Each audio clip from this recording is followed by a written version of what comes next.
En el momento de la ejecución de la criada, el rey queda paralizado al ver su marca de nacimiento.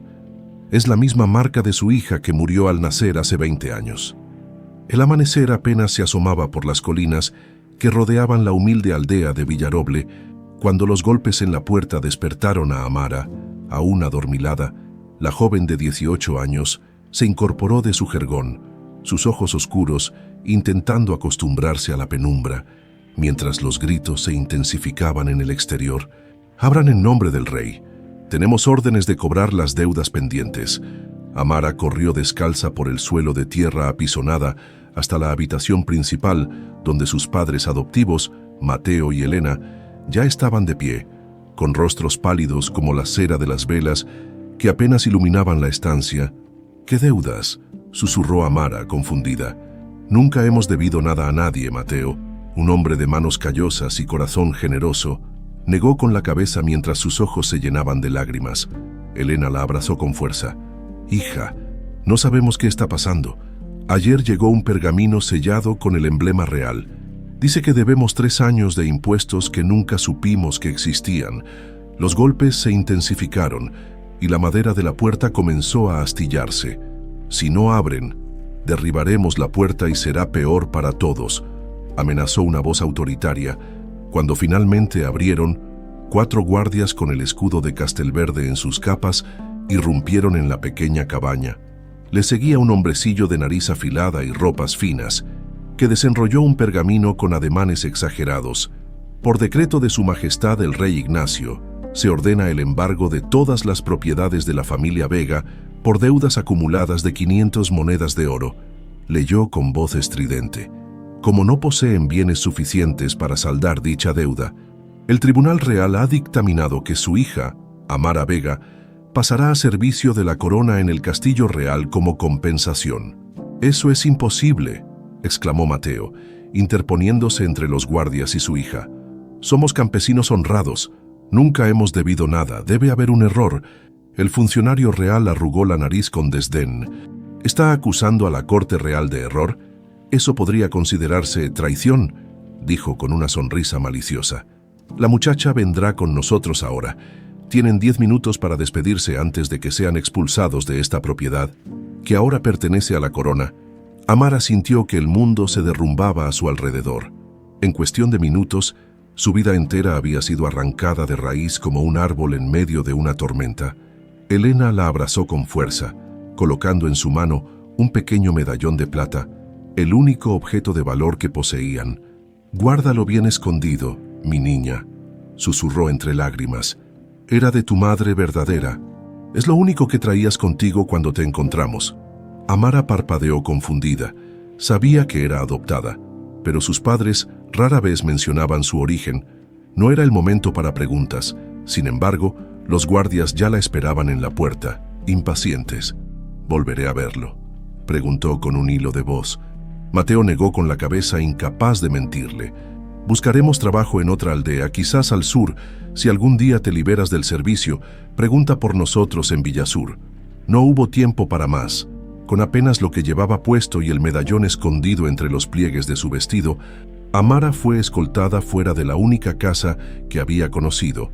Los vecinos observaban desde sus ventanas, temerosos de correr la misma suerte si intervenían. El viaje hasta el castillo transcurrió en silencio. Montada en la grupa del caballo de uno de los guardias, Amara contemplaba cómo el paisaje cambiaba gradualmente. Los campos de cultivo dieron paso a bosques más densos, y finalmente, tras coronar una colina, apareció ante sus ojos la imponente silueta del castillo de Castelverde, con sus torres que parecían rozar el cielo y sus muros de piedra gris que reflejaban el sol de la mañana. «La jaula más grande que he visto jamás», pensó con amargura. Al cruzar el puente levadizo, Amara sintió cientos de ojos clavados en ella. Sirvientes, guardias y cortesanos observaban con curiosidad a la recién llegada. Los rumores volaban como pájaros asustados.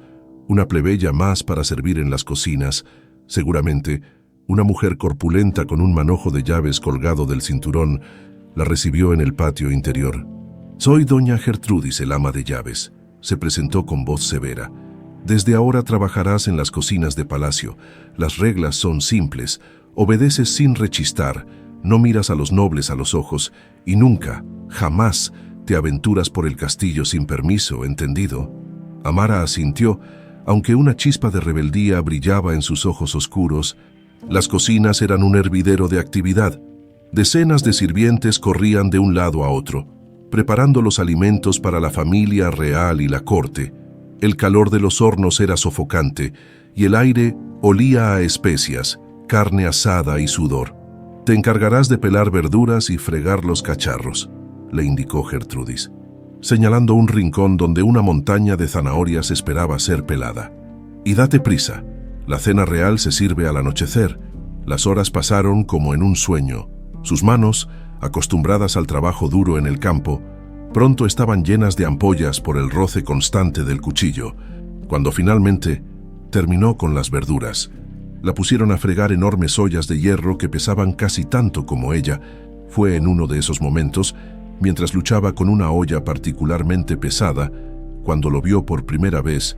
Un anciano de barba blanca y ojos amables la observaba desde la puerta de las cocinas. A diferencia de los demás nobles, su mirada no transmitía desprecio, sino algo parecido a la curiosidad. «Necesito a alguien que me ayude a transportar unos libros a la biblioteca real», dijo con voz cascada. «Tú, muchacha, pareces fuerte». Gertrudis frunció el ceño, pero no se atrevió a contradecir al anciano. «Ve con don Tomás, pero regresa inmediatamente después», ordenó. El bibliotecario caminaba despacio por los largos pasillos del castillo. Amara lo seguía a una distancia respetuosa, maravillada por los tapices que cubrían las paredes y los suelos de mármol pulido.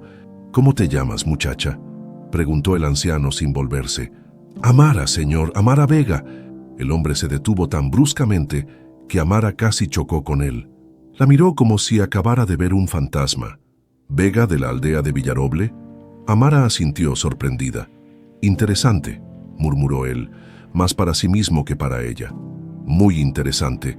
La biblioteca era el lugar más impresionante que Amara había visto jamás.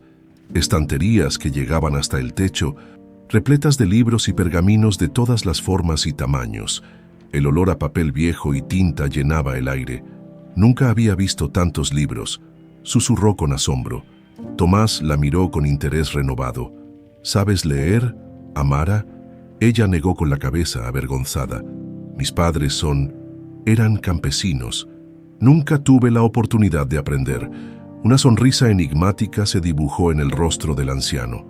«Quizás eso pueda cambiar», dijo en voz baja. «Ven aquí cada noche después de tus tareas en la cocina». Nuestro pequeño secreto.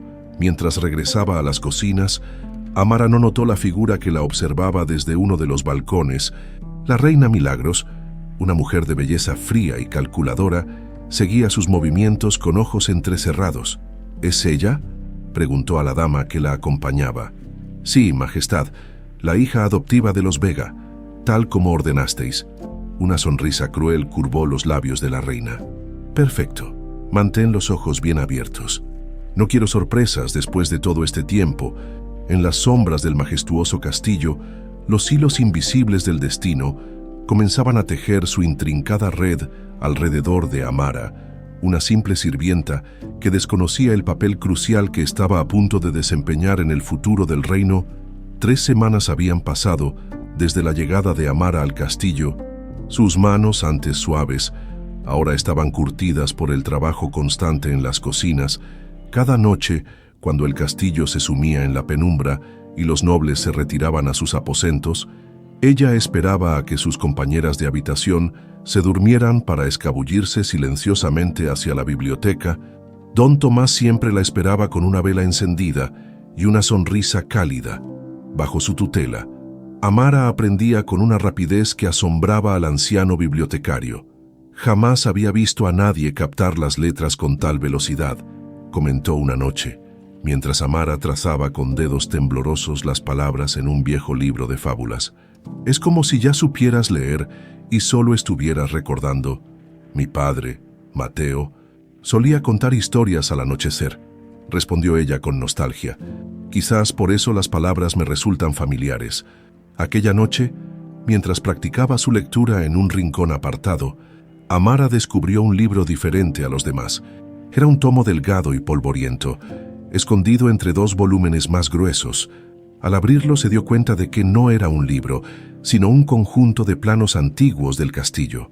«¿Qué has encontrado ahí?», preguntó don Tomás, acercándose cojeando. Amara señaló los intrincados dibujos. «Son pasajes, pasadizos secretos dentro del castillo», murmuró con asombro. «Mire, este conecta las cocinas con la torre norte sin pasar por los salones principales». El anciano asintió lentamente, acariciando su barba blanca. «El castillo fue construido hace siglos, en tiempos de guerra. Los reyes de antaño necesitaban formas de escapar en caso de asedio», explicó, estudiando los planos con interés. «La mayoría de estos pasajes han sido olvidados con el tiempo. Ni siquiera la familia real conoce su existencia». Un escalofrío recorrió la espalda de Amara. Sin saber por qué, memorizó rápidamente las rutas principales, como si una voz interior le advirtiera que algún día podrían serle útiles. Mientras tanto, en otra parte del castillo, el príncipe Julio se paseaba inquieto por sus aposentos a sus 21 años. Había sido educado para ser el próximo rey, un papel que nunca había deseado realmente. Su tía, la reina Milagros, supervisaba cada aspecto de su educación, moldeándolo para ser el gobernante que ella deseaba. Obediente a sus consejos y alejado del pueblo, ¿te aburre la lectura sobre estrategia militar, sobrino? La voz fría de la reina lo sobresaltó. Milagros entró en la habitación con su habitual elegancia depredadora. Su vestido negro con hilos de plata parecía absorber la luz de las velas, creando sombras inquietantes a su alrededor. «Solo estaba pensando, tía», respondió Julio cerrando el libro que fingía leer.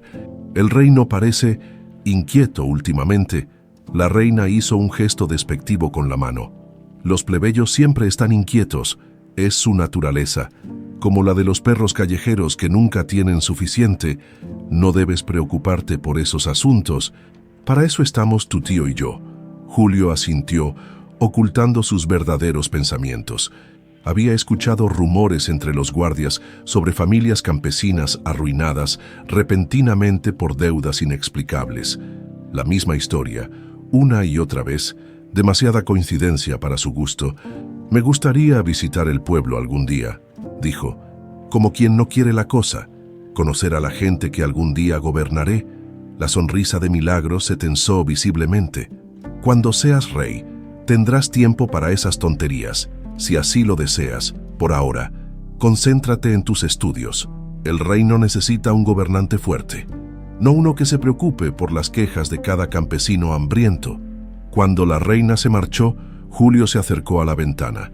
Desde allí podía ver parte de los jardines interiores del castillo, y más allá, las luces parpadeantes del pueblo. Se sentía como un prisionero en una jaula de oro, tan atrapado como el último sirviente del castillo. A la mañana siguiente, mientras Amara transportaba una pesada cesta de manzanas hacia las cocinas, un grupo de nobles pasó a su lado, conversando animadamente. Por instinto, bajó la mirada como le habían enseñado, pero no pudo evitar observarlos de reojo. Entre ellos caminaba un joven alto y de porte distinguido, con cabello oscuro y ojos que reflejaban una tristeza impropia de su posición. A diferencia de los demás, que pasaron junto a ella como si fuera invisible, él se detuvo brevemente. «Déjame ayudarte con eso», dijo, tomando la cesta de sus manos. Amara levantó la vista, sorprendida, y sus ojos se encontraron con los del príncipe Julio. El contacto visual duró apenas un instante, pero fue suficiente para que ambos sintieran algo inexplicable, como un reconocimiento mutuo entre dos almas solitarias. «Su Alteza», exclamó uno de los nobles escandalizado. «No debéis rebajar, es así». Julio ignoró el comentario y depositó la cesta en manos de Amara, con una sonrisa fugaz antes de alejarse con su séquito. «Te has vuelto loca», siseó Gertrudis, que había presenciado la escena desde la puerta de las cocinas. «Nunca mires a un noble a los ojos, y menos al príncipe». Pero Amara apenas la escuchaba. Algo en aquellos ojos le resultaba extrañamente familiar, como si ya los hubiera visto antes, en otra vida quizás. Esa noche, mientras estudiaba con don Tomás, una pregunta escapó de sus labios antes de poder contenerla. «¿Cómo es el príncipe Julio? Quiero decir, ¿qué tipo de persona es?». El anciano la miró con curiosidad. «Un joven inusual», respondió, eligiendo cuidadosamente sus palabras. «Llegó al castillo cuando tenía 5 años. Tras la muerte de sus padres, la reina, su tía, lo ha criado como a un hijo, o más bien como al heredero que nunca pudo tener. ¿La reina no tiene hijos propios?». Don Tomás negó con la cabeza. «La reina Milagros nunca pudo concebir, a pesar de los innumerables remedios y oraciones. Algunos dicen que es una maldición. Castigo por…» Se interrumpió bruscamente. «No hagas caso a un viejo que habla demasiado. Aquella noche, mientras regresaba sigilosamente a sus aposentos, Amara decidió probar uno de los pasadizos secretos que había memorizado, contando cuidadosamente las piedras desde la esquina, como indicaba el plano. Presionó una que parecía idéntica a las demás. Para su sorpresa, un panel se abrió sin ruido, revelando un estrecho túnel, con el corazón latiendo aceleradamente. Amara se deslizó en la oscuridad, guiándose por una mano en la pared.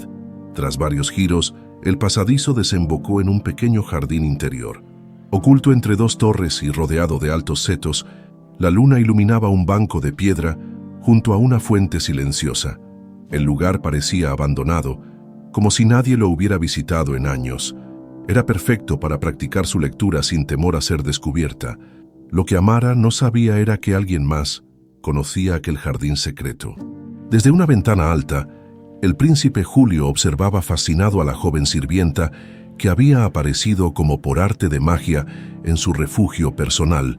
En sus aposentos privados, la reina Milagros contemplaba un antiguo retrato oculto tras un pesado tapiz. La pintura mostraba a una hermosa joven campesina de ojos oscuros y sonrisa radiante, sosteniendo un ramo de flores silvestres. 20 años, murmuró con amargura. 20 años y aún me atormentas, Margarita. La dama de compañía que permanecía en las sombras se atrevió a hablar. La muchacha nueva tiene su sonrisa, majestad, y sus ojos, y su espíritu indomable, añadió la reina con voz gélida. Pero no cometeré el mismo error 2 veces. Esta vez me aseguraré de que la sangre de Margarita desaparezca para siempre. Lo que ninguna de las dos sabía era que, bajo el cabello oscuro de Amara, en la base de su nuca, se ocultaba una pequeña marca de nacimiento en forma de media luna, la misma marca que había adornado la piel de todos los descendientes de la Casa Real de Castelverde durante generaciones.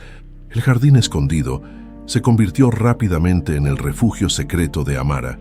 Durante las siguientes semanas, siempre que podía escaparse de sus obligaciones, se escabullía por el pasadizo para disfrutar de la paz que le brindaba aquel rincón olvidado del castillo. Algunas noches llevaba consigo los libros que don Tomás le prestaba. Otras, simplemente se sentaba junto a la fuente, contemplando las estrellas y preguntándose qué habría sido de sus padres adoptivos. Una noche particularmente clara, mientras practicaba su escritura a la luz de la luna, escuchó un crujido entre los arbustos. Su cuerpo se tensó inmediatamente, alerta ante el peligro de ser descubierta. «No pretendía asustarte», dijo una voz familiar. El príncipe Julio emergió de las sombras, vestido con ropas sencillas que poco revelaban su condición real. Sin la pompa de la corte, parecía más joven y mucho menos intimidante. Amara se levantó de un salto, ocultando instintivamente el pequeño libro tras su espalda. «Alteza, yo no debería estar aquí», balbuceó buscando una excusa que nunca llegó. Para su sorpresa, Julio sonrió con genuina calidez. «Si no deberías estar aquí, entonces somos 2 los transgresores», respondió, acercándose lentamente. «Este jardín ha sido mi escondite desde que era niño. Nunca pensé que alguien más conociera su existencia». El silencio que siguió no era incómodo, sino expectante, como si ambos supieran que ese encuentro cambiaría algo fundamentalmente importante. «¿Qué lees con tanto interés?», preguntó finalmente el príncipe, señalando el libro que Amara aún sostenía a su espalda. La joven dudó un momento. Revelar que sabía leer podía traerle problemas severos. Los sirvientes no debían educarse. Era una norma tácita pero inquebrantable. «Puedes confiar en mí», añadió Julio, como si hubiera leído sus pensamientos. «No soy como…». Se detuvo, eligiendo cuidadosamente sus palabras. No juzgo a las personas por su nacimiento, sino por sus acciones. Algo en su voz, en la sinceridad de sus ojos, convenció a Amara lentamente, mostró el pequeño volumen de poesía. Don Tomás me está enseñando a leer y escribir, confesó en voz baja. Dice que tengo facilidad para las letras. En lugar de escandalizarse, el rostro de Julio se iluminó con genuino interés. Las baladas del reino antiguo, identificó el libro. Mi favorito cuando era niño. ¿Te importaría leerme algo? Sentados en el banco de piedra, bajo el manto estrellado, Amara leyó con voz suave poemas de amor y valentía, de guerreros que se convertían en leyendas y princesas que salvaban reinos. De vez en cuando titubeaba ante una palabra desconocida y Julio la ayudaba con paciencia, sin condescendencia. «Lees mejor que muchos nobles que conozco», comentó cuando terminaron con admiración sincera. «¿Cómo llegaste al castillo? Nunca te había visto hasta hace unas semanas». La pregunta hizo que el rostro de Amara se ensombreciera. Le contó sobre la repentina deuda que arruinó a su familia, sobre cómo fue arrancada de su hogar y traída al castillo como pago. «Eso es injusto», murmuró Julio, con un destello de ira en sus ojos. «Ha habido más casos como el tuyo en los últimos años, familias enteras arruinadas por deudas que aparecen de la nada. ¿Por qué haría alguien algo así?», preguntó Amara. Julio guardó silencio, pensativo. Había sospechado durante años que su tía ocultaba secretos oscuros, pero nunca había tenido pruebas concretas. «No lo sé», respondió finalmente, «pero lo averiguaré». El reloj de la torre principal sonó la medianoche, sobresaltando a ambos. «Debo irme», dijo Amara, levantándose apresuradamente. «Doña Gertrudis cuenta cabezas antes del amanecer. Volveremos a vernos aquí», dijo Julio, y no era una pregunta sino una promesa. Mañana, a la misma hora, Amara asintió antes de desaparecer por el pasadizo secreto, con el corazón latiendo aceleradamente, no por el miedo a ser descubierta, sino por la emoción de lo que acababa de suceder.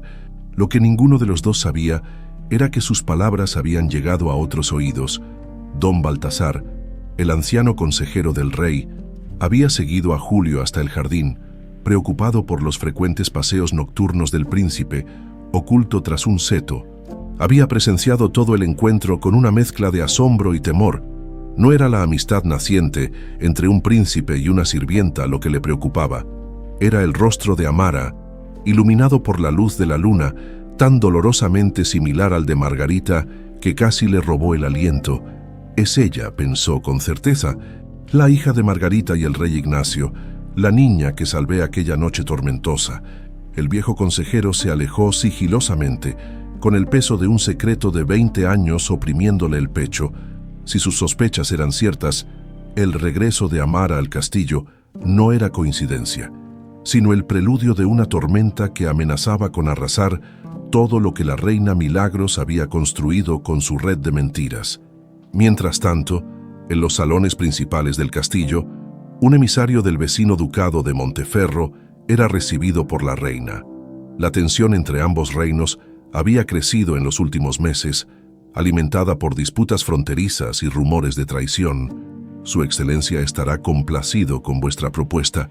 «Majestad», dijo el emisario tras escuchar las palabras susurradas por la reina, «las tierras del Valle de los Cipreses a cambio de apoyo militar cuando llegue el momento.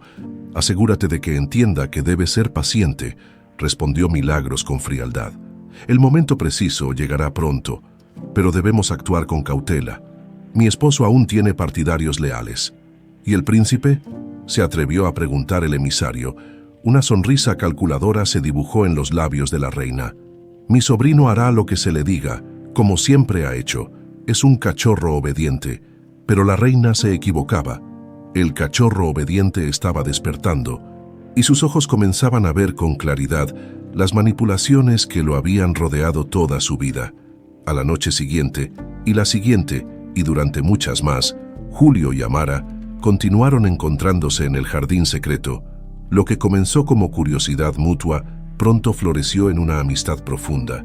Él le hablaba de sus estudios, de la presión de convertirse algún día en rey, de cómo sentía que vivía la vida que otros habían planeado para él. Ella le contaba sobre el pueblo, sobre las dificultades y alegrías de la gente común, sobre los libros que leía y las ideas que descubría en ellos. Gradualmente, esa amistad se transformó en algo más profundo, algo que ninguno de los dos se atrevía a nombrar, pero que brillaba en sus ojos cuando se miraban, que vibraba en el aire cuando sus manos se rozaban accidentalmente. Una noche, mientras Amara le mostraba a Julio las constelaciones que su padre adoptivo le había enseñado a identificar, el príncipe tomó suavemente su mano. «A veces pienso que te conozco desde siempre», confesó en voz baja, como si nos hubiéramos encontrado en otra vida. Amara sintió un escalofrío recorrer su espalda, pero no retiró su mano. «Yo siento lo mismo», respondió, sorprendida por su propia sinceridad. «Pero esto es una locura. Tú eres un príncipe y yo... Eres la persona más verdadera que he conocido jamás», la interrumpió Julio. «En un mundo de máscaras y mentiras, tú eres real, Amara, y eso vale más que cualquier título o corona». Sus rostros se acercaron lentamente, guiados por una fuerza más antigua que las leyes de los hombres. Sus labios se encontraron en un beso tímido, casi imperceptible, pero que selló entre ellos una promesa silenciosa. Desde su ventana en la torre norte, la reina Milagros observaba la luna creciente, acariciando distraídamente una pequeña daga de plata. Sus espías le habían informado sobre las desapariciones nocturnas del príncipe, aunque aún no habían descubierto con quién se encontraba. «Pronto», murmuró para sí misma, «muy pronto todos los cabos sueltos serán atados y nadie podrá arrebatarme lo que es mío por derecho». En la biblioteca, don Tomás y don Baltasar conversaban en susurros, reunidos por primera vez en años por una preocupación común. «¿Estás seguro de que es ella?», preguntó el bibliotecario. «Tan seguro como que el sol saldrá mañana», respondió el consejero. «Tiene la marca de la media luna en la nuca, bajo el cabello. La vi cuando se inclinó para recoger un libro que se le había caído. Entonces debemos actuar rápido. Si la reina descubre que la hija de Margarita vive...». «No se trata solo de eso», interrumpió Baltasar. «La guerra con Monteferro parece inevitable. Hay rumores de tropas movilizándose en la frontera, y sospecho que nuestra querida reina está más involucrada de lo que aparenta. El destino de Castelverde y de todos sus habitantes pendía de un hilo cada vez más delgado, mientras fuerzas antiguas y nuevas convergían en una tormenta perfecta, y en el centro de esa tormenta, sin saberlo aún, estaba Amara, una simple sirvienta cuya sangre contenía el futuro del reino. Los rumores sobre tensiones con Monteferro se extendían por el castillo como niebla en la madrugada. Los sirvientes cuchicheaban en las cocinas, intercambiando fragmentos de conversaciones escuchadas, mientras servían en los salones nobles. Algunos hablaban de tropas movilizándose en la frontera, otros de mensajeros que llegaban a deshoras con pergaminos sellados. Amara, con sus oídos ahora atentos a cualquier información, absorbía cada detalle mientras realizaba sus tareas diarias. Su capacidad para pasar desapercibida se había convertido en su mejor herramienta. Dicen que el duque de Monteferro exige el Valle de los Cipreses como compensación por un supuesto ataque a sus comerciantes, comentó una cocinera mientras amasaba pan. «¿Ataque? ¡Qué mentira!», respondió otra. «Mi primo vive en la frontera y jura que ningún soldado de Castelverde ha cruzado al otro lado en meses». Amara guardó silencio, pero su mente trabajaba rápidamente. Algo no encajaba en toda esta historia de conflicto inminente. Esa misma tarde, mientras limpiaba el polvo de los estantes de la biblioteca bajo la supervisión de don Tomás, encontró una oportunidad para satisfacer su curiosidad. «¿Es cierto que estamos al borde de una guerra con Monteferro?», preguntó en voz baja. El anciano bibliotecario la miró por encima de sus gafas, evaluando si debía responder. «Las guerras rara vez comienzan por las razones que se anuncian públicamente», dijo finalmente. «Durante siglos, Castelverde y Monteferro han mantenido una paz frágil pero funcional. Algo o alguien está avivando estas tensiones ahora, con movimientos discretos». El anciano extrajo un grueso volumen de correspondencia diplomática y lo colocó sobre la mesa. «Estas son copias de todos los intercambios oficiales entre nuestros reinos en los últimos 5 años. explicó. El Valle de los Cipreses nunca había sido objeto de disputa hasta hace 3 meses, cuando repentinamente apareció en una carta del duque. Amara hojeó cuidadosamente los documentos, aplicando sus recién adquiridas habilidades de lectura. En las cartas más recientes, el tono del duque de Monteferro cambiaba sutilmente, volviéndose más agresivo y exigente. Parece casi como si alguien lo estuviera provocando, murmuró, o como si existieran 2 conversaciones simultáneas, añadió don Tomás, una oficial y otra secreta. Un escalofrío recorrió la espalda de Amara. Las piezas comenzaban a encajar, las familias arruinadas, las tensiones fronterizas. Todo parecía parte de un plan mayor que no lograba vislumbrar completamente. Esa noche, en el jardín secreto, compartió sus descubrimientos con Julio. El príncipe la escuchó atentamente, su rostro ensombreciéndose a medida que Amara hablaba. Eso explicaría por qué mi tío parece tan confundido en los consejos de guerra, dijo finalmente. La mitad de las acusaciones que Monteferro hace no tienen sentido para él, y cuando intenta investigar, mi tía interviene diciendo que se encargará personalmente. Julio sacó de su bolsillo un pequeño pergamino doblado. Encontré esto en el estudio de mi tía hace 2 días. No tuve tiempo de leerlo completo, pero menciona el Valle de los Cipreses. Amara desdobló el documento con cuidado. Era un borrador de acuerdo, escrito con la inconfundible caligrafía puntiaguda de la reina. El Valle de los Cipreses pasará a control de Monteferro tras la emergencia real, leyó en voz alta tropezando con la última frase. ¿Qué emergencia? Los ojos de Julio se oscurecieron con preocupación. No lo sé, pero esto confirma nuestras sospechas. Mi tía está negociando secretamente con Monteferro a espaldas del rey. Traición, susurró Amara, la palabra pesada como plomo en sus labios. Necesitamos pruebas concluyentes antes de acusar a la reina, respondió Julio, tomando sus manos entre las suyas. Y debemos tener cuidado si ella sospecha que sabemos algo. No fue necesario terminar la frase. Ambos eran conscientes del peligro que corrían. Durante las semanas siguientes, Amara aprovechó su conocimiento de los pasadizos secretos para moverse por el castillo sin ser detectada. Descubrió que uno de los pasajes conducía a un pequeño cuarto de escucha junto al salón del consejo, donde diminutos orificios en la pared permitían oír todo lo que se discutía sin ser vista. Fue allí donde, 3 noches después, escuchó una conversación que confirmó sus peores temores. Las tropas de Monteferro están en posición. Majestad, informaba una voz masculina que Amara no reconoció. Esperan vuestra señal para cruzar la frontera. Deben esperar, respondió la inconfundible voz de la reina Milagros. El rey aún goza de buena salud, y no podemos arriesgarnos a actuar prematuramente. El duque se impacienta.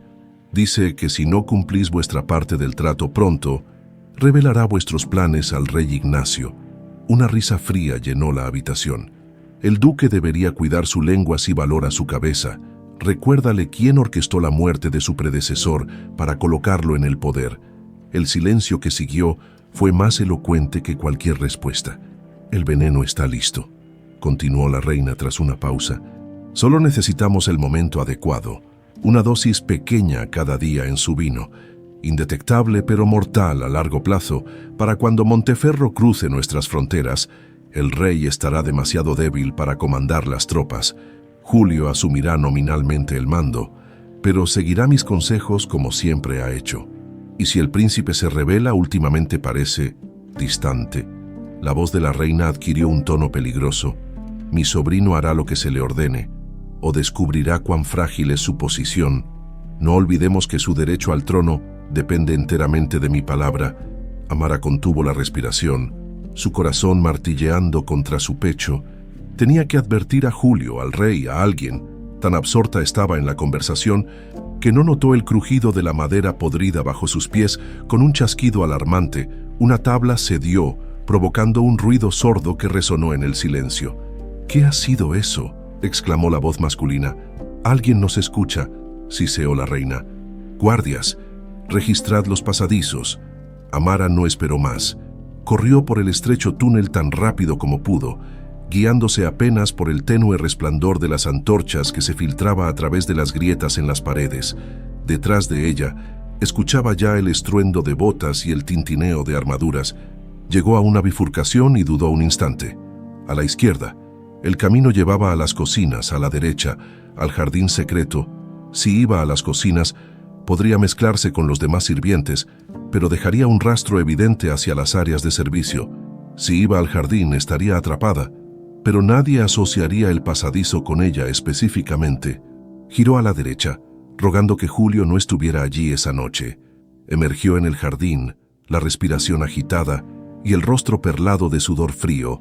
Para su alivio, el lugar estaba desierto. Rápidamente, cerró la entrada del pasadizo y se ocultó tras unos arbustos, justo a tiempo para ver cómo la pared se abría nuevamente y dos guardias armados inspeccionaban el área. «No hay nadie aquí», dijo uno. «Sigamos buscando», respondió el otro. «La reina quiere al espía vivo o muerto». Cuando los guardias se marcharon, Amara permaneció inmóvil durante lo que parecieron horas, temiendo que fuera una trampa. Finalmente, cuando estuvo segura de que se habían ido, salió de su escondite. «Amara». La voz de Julio la sobresaltó tanto que casi gritó. El príncipe emergió de las sombras, su rostro una máscara de preocupación. «¿Qué sucede? Pareces haber visto un fantasma». Entre susurros entrecortados, Amara le relató lo que había escuchado. Con cada palabra, el rostro de Julio se ensombrecía más. «Debemos advertir a mi tío», dijo cuando ella terminó. «Si lo que dices es cierto, su vida está en peligro inmediato». «¿Nos creerá?», preguntó Amara. «Soy una simple sirvienta. ¿Y tú?» «Soy su sobrino político, no su sangre», completó Julio con amargura. «Y sin pruebas concretas, mi palabra contra la de mi tía no valdrá mucho». La reina ha pasado años construyendo su influencia sobre la corte. Un silencio pesado cayó entre ellos mientras consideraban sus opciones, cada una más desesperada que la anterior. «Necesitamos aliados», dijo finalmente Amara. «Don Tomás y don Baltasar sospechan algo. Tal vez puedan ayudarnos y necesitamos pruebas», añadió Julio. «Pruebas que ni siquiera la reina pueda negar. Debe haber documentos, cartas, algo que demuestre su traición». Se miraron, conscientes del peligro que les aguardaba. En ese momento, sus manos se encontraron y se entrelazaron con fuerza, sellando un pacto silencioso. «Pase lo que pase», susurró Julio. «Estamos juntos en esto». «Juntos», repitió Amara, sintiendo que aquella palabra contenía mucho más que una simple alianza. Lo que no sabían era que la red ya se estaba cerrando a su alrededor. La reina Milagros, furiosa por la brecha en su seguridad, había duplicado los espías en el castillo. Cada sirviente, cada guardia, cada cortesano se había convertido en un par de ojos potencialmente hostiles. Y en algún lugar del castillo, un viejo pergamino olvidado contenía un secreto que cambiaría para siempre el destino de Castelverde y de todos sus habitantes. El rey Ignacio tosió violentamente, mientras los médicos reales lo rodeaban con rostros preocupados. El ataque había comenzado durante la cena de Estado, frente a embajadores y nobles de todo el reino. Su rostro se había tornado pálido repentinamente, y el vino de su copa había manchado el mantel blanco cuando sus manos comenzaron a temblar sin control. «Es solo fatiga, Majestad», aseguró el médico principal, aunque su mirada traicionaba su diagnóstico. «Recomiendo reposo absoluto durante algunos días».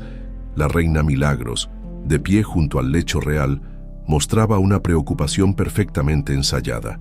«Me quedaré a tu lado día y noche, mi amor», dijo con voz dulce, acariciando la frente sudorosa del rey. «No es necesario». «Querida», respondió Ignacio con voz débil, «el reino te necesita funcionando, no atendiendo a un viejo enfermo. Insisto». La sonrisa de la reina no alcanzó sus ojos. «¿Qué clase de esposa serías si te abandonara en estos momentos?» Desde un rincón de la habitación, el príncipe Julio observaba la escena con creciente inquietud. Los síntomas de su tío coincidían perfectamente con lo que Amara había escuchado. Envenenamiento lento y progresivo, pero acusar a la reina sin pruebas sería suicida. «Tío, he mandado traer hierbas medicinales del monasterio de Santa Clara», intervino, acercándose al lecho. Se dice que son milagrosas para fortalecer el corazón. La mirada que le lanzó la reina habría congelado el mismísimo infierno. «Qué considerado, sobrino», respondió con frialdad. «Pero los médicos reales ya están administrando los mejores remedios disponibles. No necesitamos recurrir a supersticiones de monjes. Las probaré de todas formas», insistió el rey con una débil sonrisa de agradecimiento hacia Julio. «Siempre he creído en la sabiduría de los monasterios». Cuando todos se retiraron de la cámara real, la reina detuvo a Julio en el pasillo. «Tu repentina preocupación por la salud de tu tío es conmovedora», dijo, su voz un susurro afilado. «Pero te recuerdo que soy yo quien maneja los asuntos médicos de la familia real. No vuelvas a interferir. Solo quiero lo mejor para el rey», respondió Julio sosteniendo su mirada. Por supuesto, la sonrisa de Milagros era gélida. Como todos nosotros, mientras tanto, en las cocinas, Amara preparaba con esmero una bandeja para el rey. Había conseguido que doña Gertrudis le asignara la tarea de llevar infusiones a los aposentos reales, argumentando que las otras doncellas estaban ocupadas con los preparativos para la visita del embajador de Monteferro. Con movimientos discretos, vertió en la tetera el antídoto que don Tomás había preparado secretamente en la biblioteca. El anciano bibliotecario, versado en hierbas medicinales, había reconocido los síntomas del rey como envenenamiento por belladona, un veneno lento pero mortal cuando se administraba en pequeñas dosis durante semanas. Esto neutralizará el veneno, pero no podrá revertir el daño ya causado, había explicado a Amara. Necesitamos tiempo para reunir pruebas contra quien esté detrás de esto. Al dirigirse hacia los aposentos reales, Amara sintió que todas las miradas se clavaban en ella. La paranoia se había apoderado del castillo desde que la reina declarara que un espía se ocultaba entre el personal. 3 sirvientes ya habían sido encarcelados por supuestas actividades sospechosas. Cuando entró en la antecámara real, se encontró cara a cara con la reina. Milagros la miró con intensidad, como si intentara leer sus pensamientos. «¿Qué haces aquí, muchacha?», preguntó, examinando la bandeja. «Traigo la infusión vespertina para su majestad, mi señora», respondió Amara, bajando la mirada respetuosamente. La reina tomó la taza y la olió con desconfianza. «Manzanilla y menta, y un poco de miel, como ordenó el médico real», añadió Amara, rogando que su voz no traicionara su nerviosismo. Tras un momento que pareció eterno, la reina le devolvió la taza. «Puedes pasar, pero sé rápida, el rey necesita descansar». El rey Ignacio yacía entre almohadones, su rostro demacrado contrastando con la opulencia de la habitación. Cuando vio entrar a Amara, una extraña expresión cruzó su semblante, como si hubiera visto un fantasma. «Acércate, niña», ordenó con voz débil. Amara obedeció, colocando cuidadosamente la bandeja en la mesita junto al lecho real. «Te he visto antes», murmuró el rey estudiando su rostro con intensidad. «¿Cómo te llamas, Amara, su majestad?» «Amara Vega», respondió, haciendo una reverencia. El rey se incorporó ligeramente, sus ojos repentinamente más alertas. «Vega, ¿de dónde vienes?» «De Villaroble, majestad, una pequeña aldea al norte». Una sombra de reconocimiento pasó por el rostro del monarca. Con mano temblorosa, tomó la taza que Amara le ofrecía y bebió un sorbo. «Hay algo en ti que me resulta extrañamente familiar», dijo, más para sí mismo que para ella. «Tus ojos me recuerdan a alguien que conocí hace mucho tiempo». Amara sintió un escalofrío recorrer su espalda. ¿Podría el rey haber conocido a sus verdaderos padres? «Probablemente me confunde con otra persona, majestad», respondió, aunque su corazón latía aceleradamente. «Tal vez», concedió el rey con una sonrisa cansada. «La vejez juega extrañas pasadas a la mente». Cuando Amara se disponía a retirarse, el rey la detuvo con un gesto. «Espera, hay algo que quiero preguntarte. Los sirvientes escuchan todo en este castillo. ¿Qué se dice sobre la guerra con Monteferro?» La pregunta la tomó por sorpresa. Dudó un instante, debatiéndose entre la lealtad a Julio y la prudencia. «Se dice, majestad, que algunas personas podrían beneficiarse de un conflicto que el pueblo no desea», respondió finalmente. Eligiendo cada palabra con cuidado, el rey asintió lentamente como si confirmara una sospecha. Interesante, muy interesante, murmuró. Puedes retirarte, Amara Vega, pero vuelve mañana con mi infusión. Tu presencia es reconfortante. En el pasillo, Amara se encontró con Julio, quien esperaba ansioso noticias. Rápidamente le contó su extraño intercambio con el rey. Esto es inesperado, murmuró el príncipe. Mi tío rara vez muestra interés por los sirvientes, y esa pregunta sobre la guerra. Creo que sospecha algo, respondió Amara. Tal vez podamos confiar en él. Julio negó con la cabeza. Aún es demasiado arriesgado. Mi tía apenas lo deja solo, y sus espías están por todas partes. Necesitamos esas pruebas primero, esa noche. Después de completar sus tareas, Amara se dirigió a las cocinas para llevar las sobras a los cerdos, como hacía 3 veces por semana.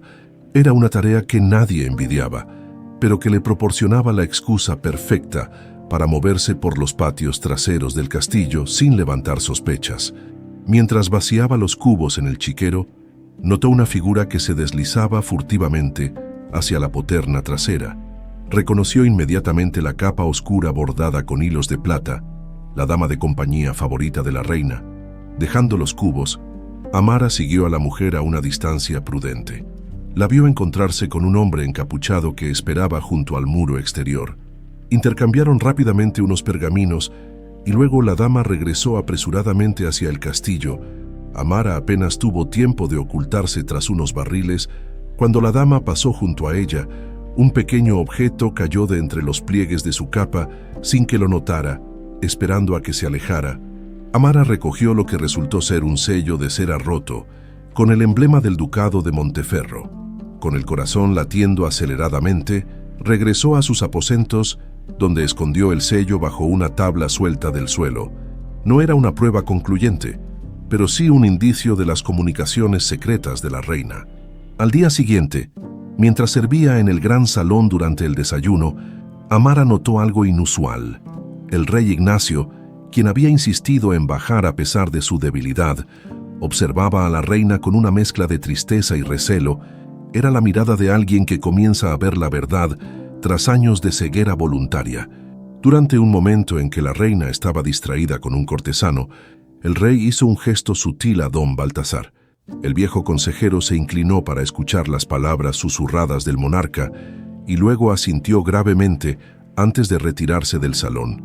Más tarde, mientras Amara ordenaba libros en la biblioteca, don Baltasar entró con paso decidido. «El rey desea verte», anunció sin preámbulos. A solas, el miedo y la confusión se apoderaron de Amara. «¿A mí? Debe haber un error, mi señor». «No hay error», respondió el anciano estudiándola con intensidad. «El rey ha estado observándote desde hace días. Dice que le recuerdas a alguien». Amara sintió que el suelo se movía bajo sus pies. «¿A quién?» Don Baltasar suspiró profundamente, como si tomara una decisión trascendental. «A una joven llamada Margarita», respondió finalmente. «El único amor verdadero que el rey conoció jamás». El nombre resonó en la mente de Amara como una campana lejana. Algo en lo más profundo de su ser respondía a ese nombre, aunque no podía explicar por qué. «¿Y quién era ella?», preguntó con un hilo de voz. Los ojos del anciano se humedecieron. «Era tu madre, Amara, tu verdadera madre». Las palabras de don Baltasar quedaron suspendidas en el aire como una sentencia. Amara se sujetó al borde de la mesa para no desplomarse, mientras el mundo que conocía se desmoronaba a su alrededor. «Es imposible», murmuró con voz temblorosa. «Mis padres eran campesinos de Villaroble. Tus padres adoptivos», corrigió suavemente el consejero, «te criaron como suya y por ello les estaré eternamente agradecido». El anciano miró hacia la puerta para asegurarse de que nadie los escuchaba, y luego habló en voz aún más baja. «No tenemos tiempo para explicaciones completas ahora. El rey te espera, y cada minuto que pasa aumenta el riesgo de que la reina descubra esta reunión». Todavía aturdida, Amara siguió a don Baltasar por un pasadizo que ni siquiera ella conocía. El túnel estrecho y húmedo desembocaba en una pequeña antecámara adyacente a los aposentos reales. «Espera aquí», ordenó el consejero antes de desaparecer por una puerta disimulada en la pared. Minutos después, que a Amara le parecieron horas. Don Baltasar regresó y la condujo al interior. El rey Ignacio estaba sentado junto a la ventana. Envuelto en una pesada capa a pesar del calor de la tarde, su rostro demacrado se iluminó cuando la vio entrar. «Acércate, no tengas miedo», dijo con voz débil, pero amable. «Déjame verte bien». Amara avanzó hasta quedar a pocos pasos del monarca. El rey la estudió con intensidad, sus ojos recorriendo cada detalle de su rostro.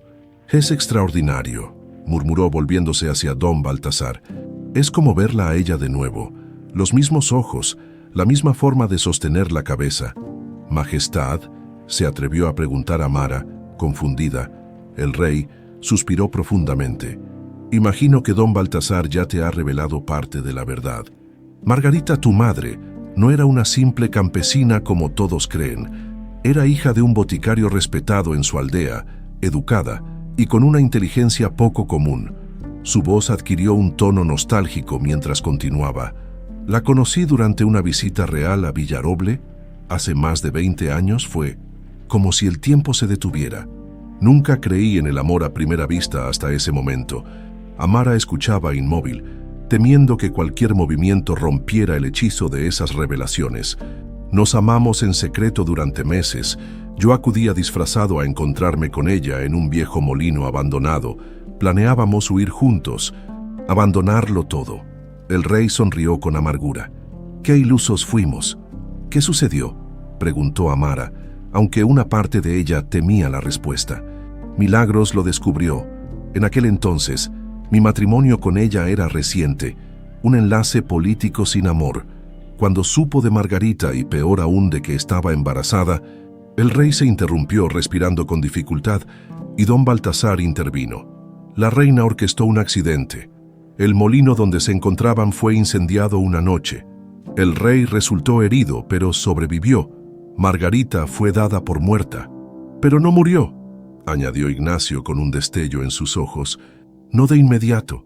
Don Baltasar la encontró agonizante entre los escombros y la llevó a su cabaña en el bosque. Allí, con sus últimas fuerzas, dio a luz a una niña. Amara sintió que sus piernas flaqueaban. «Yo», susurró. «Tú», confirmó el rey. «Mi hija, la verdadera heredera de Castelverde». Don Baltasar continuó la historia. «La reina ordenó que eliminara a la criatura, pero no pude hacerlo. Te entregué a una familia de confianza, los Vega, jurándoles que jamás revelaran tu origen. Entonces, las deudas, la confiscación», comenzó Amara, comprendiendo finalmente. «Una maquinación de la reina», confirmó don Baltasar. «De algún modo descubrió o sospechó que estabas viva. Ha estado rastreando y arruinando a todas las familias que adoptaron niñas hace 20 años. Por eso te trajo al castillo, para tenerte vigilada. O peor, el horror de la situación golpeó a Amara con toda su fuerza. La reina, que había asesinado a su madre y ordenado su propia muerte, ahora la tenía bajo su techo, como una araña con su presa. «Tienes que huir», dijo el rey tomando sus manos. «Esta noche don Baltasar lo arreglará todo». «No», respondió Amara con una firmeza que sorprendió incluso a ella misma. «No huiré mientras usted esté en peligro. La reina lo está envenenando». El rey sonrió tristemente. «Lo sé. Mi niña, lo he sabido desde hace semanas, pero ya es demasiado tarde para mí. El veneno ha hecho demasiado daño. Las infusiones que he estado trayéndole contienen un antídoto», explicó Amara. «Don Tomás lo preparó y han ayudado a mantenerme lúcido, lo suficiente para reconocerte y advertirte». El rey apretó sus manos con repentina urgencia. «Pero escúchame bien. Hay algo que debes encontrar antes de que sea demasiado tarde. Un documento que puede cambiar el destino del reino». Un ataque de tos lo interrumpió, manchando su pañuelo de sangre. Cuando pudo hablar nuevamente, su voz era apenas audible. «En la biblioteca, tras el retrato del rey Alejandro II, hay una cámara secreta. Dentro encontrarás el registro real de nacimientos. Tu nacimiento está registrado allí, junto con un testamento que te reconoce como mi heredera legítima. Milagros nunca lo encontró, pero sabe que existe. Ese documento la destruiría», murmuró don Baltasar. «Por eso ha acelerado sus planes con Monteferro». La mente de Amara trabajaba a toda velocidad, conectando las piezas del rompecabezas. Por eso está provocando una guerra, para eliminar cualquier evidencia y tomar el control absoluto cuando usted... No pudo terminar la frase, pero el rey asintió. Con mi muerte y el caos de la guerra nadie cuestionará su regencia sobre Julio, confirmó. Y si alguien lo hace, simplemente desaparecerá. Un ruido en el pasillo los alertó. Don Baltasar se apresuró hacia la puerta. «¿Alguien viene?», susurró. «Debemos irnos». El rey tomó el rostro de Amara entre sus manos temblorosas. «¿Te pareces tanto a ella?», murmuró con emoción. «Pero tienes mis ojos». Siempre lo supe en lo más profundo de mi corazón, por eso me inquietaba tanto tu presencia. Volveré a verlo, lo prometo, dijo Amara con lágrimas en los ojos. Ve, hija mía, encuentra ese documento, salva nuestro reino. Esa misma noche, Amara se deslizó sigilosamente hacia la biblioteca. Don Tomás le había proporcionado la llave. Advirtiéndole que tuviera extremo cuidado, la reina había duplicado la guardia en todo el castillo tras los misteriosos accidentes que habían sufrido dos de sus damas de compañía. La biblioteca estaba sumida en penumbras, iluminada únicamente por la luz plateada de la luna que se filtraba por los ventanales. Amara se dirigió directamente hacia el enorme retrato del rey Alejandro II, un hombre de expresión severa que sostenía la espada ceremonial de Castelverde. Tras asegurarse de que estaba sola, empujó el pesado marco que se deslizó sin ruido sobre rieles ocultos, revelando un pequeño hueco en la pared. Dentro había un cofre de hierro con el emblema real. Amara intentó abrirlo, pero estaba cerrado con llave. Frustrada, examinó el cofre en busca de alguna pista, cuando notó un pequeño símbolo grabado en la cerradura, una media luna, idéntica a su marca de nacimiento. Por puro instinto, llevó su mano a la nuca y tocó la marca que siempre había ocultado bajo su cabello.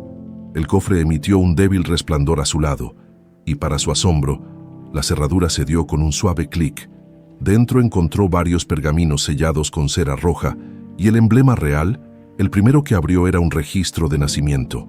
Amara Ignacia de Castelverde, hija del rey Ignacio IV y la dama Margarita de Villaroble. Nacida en el 8º día del mes de las flores, bajo la luna creciente. El segundo documento era aún más impactante, un testamento firmado por el rey que la reconocía como su única hija legítima y, en ausencia de otros herederos directos, como la sucesora al trono de Castelverde. Con manos temblorosas, Amara guardó los pergaminos entre sus ropas.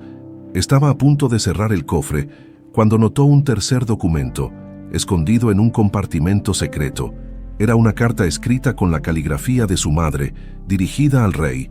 Mi amado Ignacio, si estás leyendo esto, significa que mis peores temores se han cumplido. Milagros ha descubierto nuestro secreto, y temo por mi vida y la de nuestra hija aún no nacida. Si algo me sucede, debes saber que la reina no actúa sola. Ha establecido un pacto con el duque de Monteferro, su primo segundo, prometiéndole tierras a cambio de apoyo militar. No confíes en nadie de la corte, excepto en Don Baltasar. Él conoce rutas seguras fuera del reino. Pase lo que pase, protege a nuestra hija. Ella llevará la marca de la media luna, como todos los verdaderos herederos de Castelverde, con amor eterno. Margarita. El sonido de pasos acercándose a la biblioteca sacó a Amara de su conmoción. Rápidamente cerró el cofre, devolvió el retrato a su posición y se ocultó tras una estantería. Justo cuando la puerta se abría, la reina Milagros entró, seguida por dos guardias.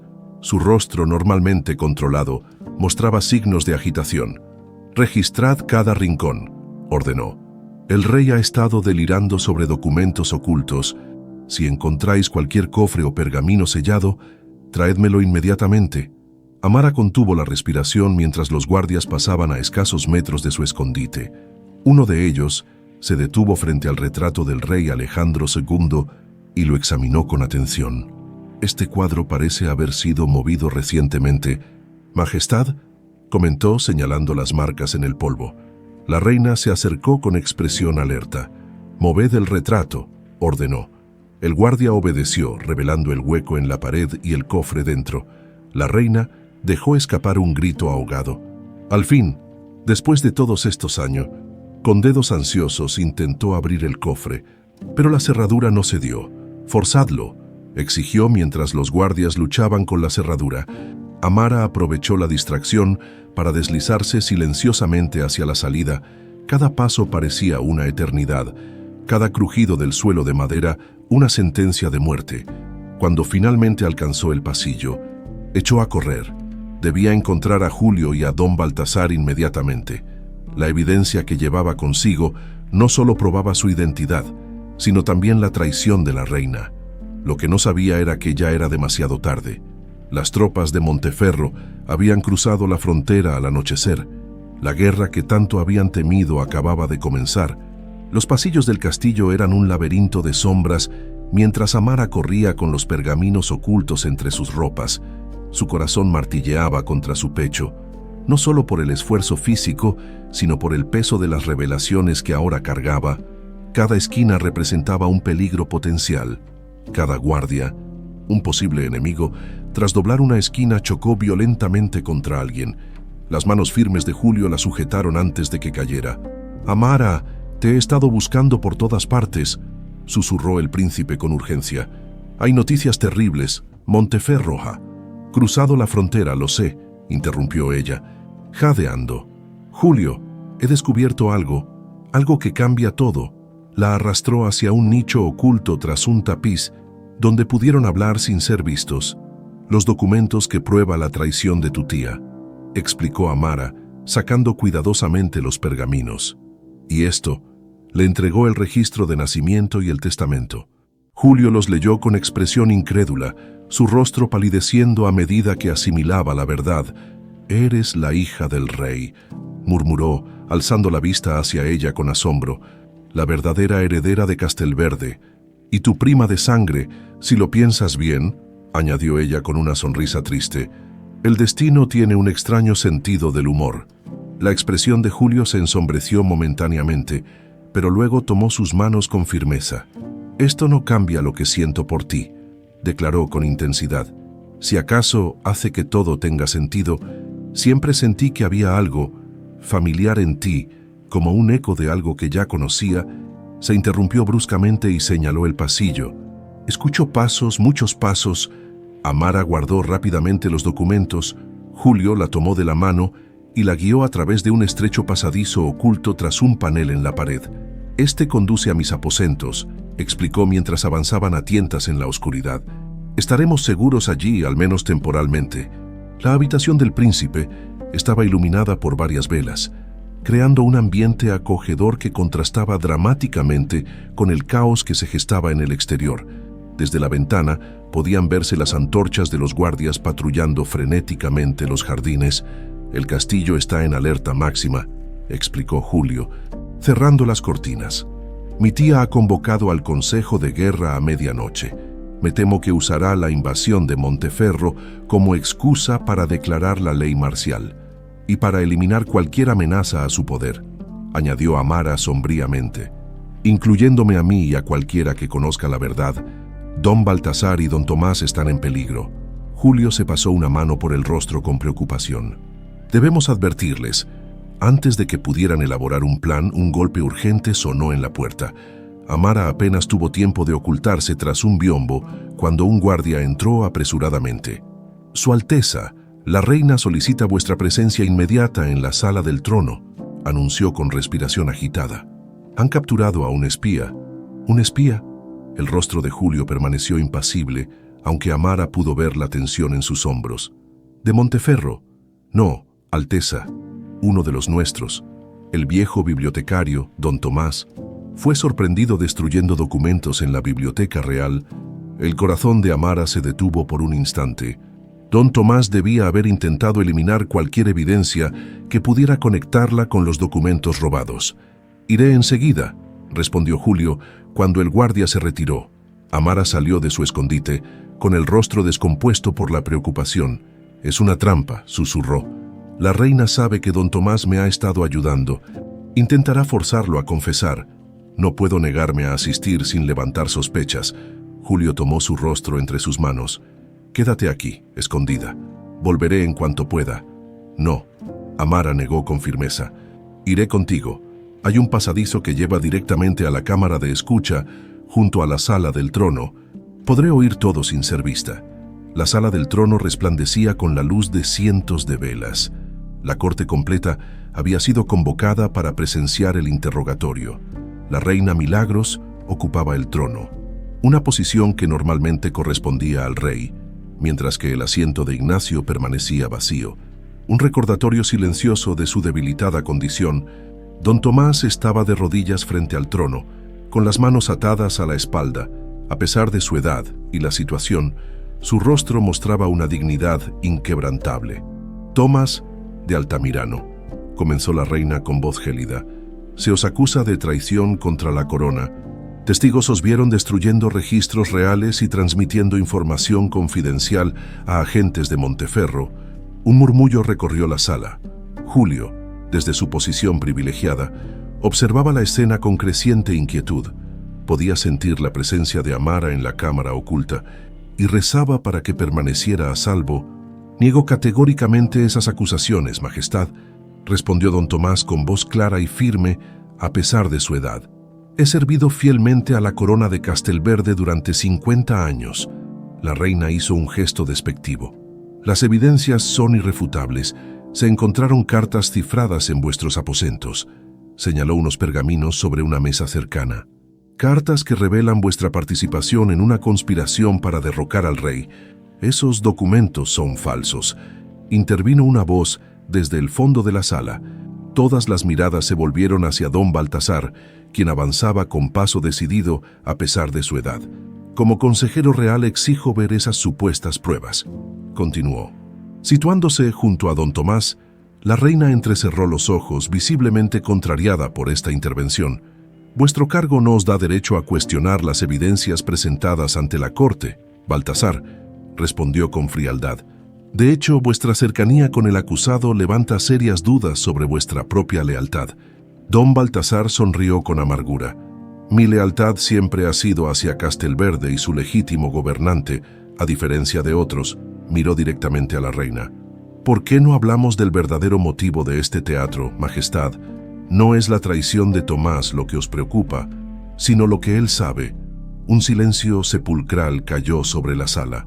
La reina se tensó visiblemente, sus nudillos blancos mientras aferraba los brazos del trono.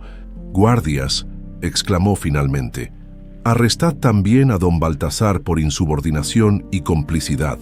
Los guardias dudaron, mirando al viejo consejero con respeto evidente. Había servido a 3 reyes, y su reputación era intachable. «Ahora», bramó la reina mientras los guardias avanzaban reluctantemente.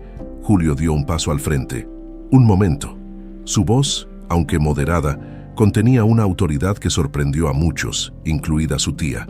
«Como príncipe heredero, me gustaría examinar estas evidencias antes de que se tomen medidas tan drásticas contra 2 servidores respetados de la corona».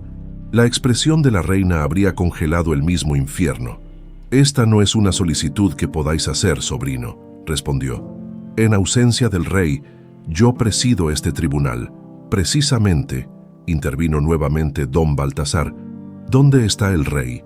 ¿Por qué no puede presidir él mismo este juicio?». La pregunta flotó en el aire. Cargada de acusaciones no pronunciadas, muchos cortesanos intercambiaron miradas inquietas. La repentina enfermedad del rey había generado numerosos rumores. «Su majestad está demasiado débil para asistir», respondió la reina, su compostura comenzando a resquebrajarse.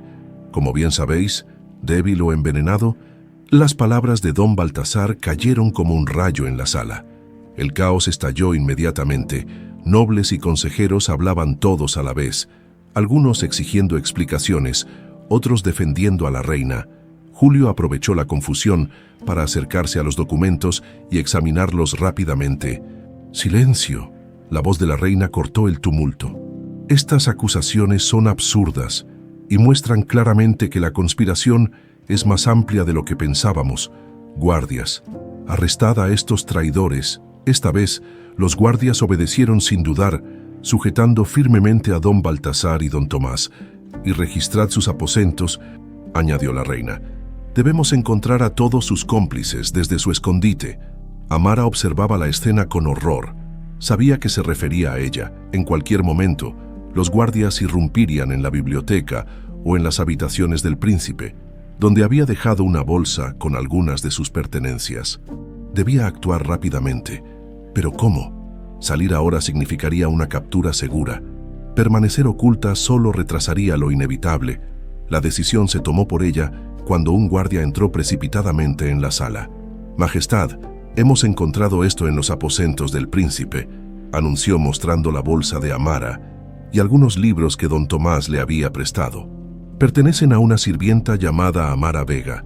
La reina se volvió lentamente hacia su sobrino, con una expresión de triunfo apenas disimulada.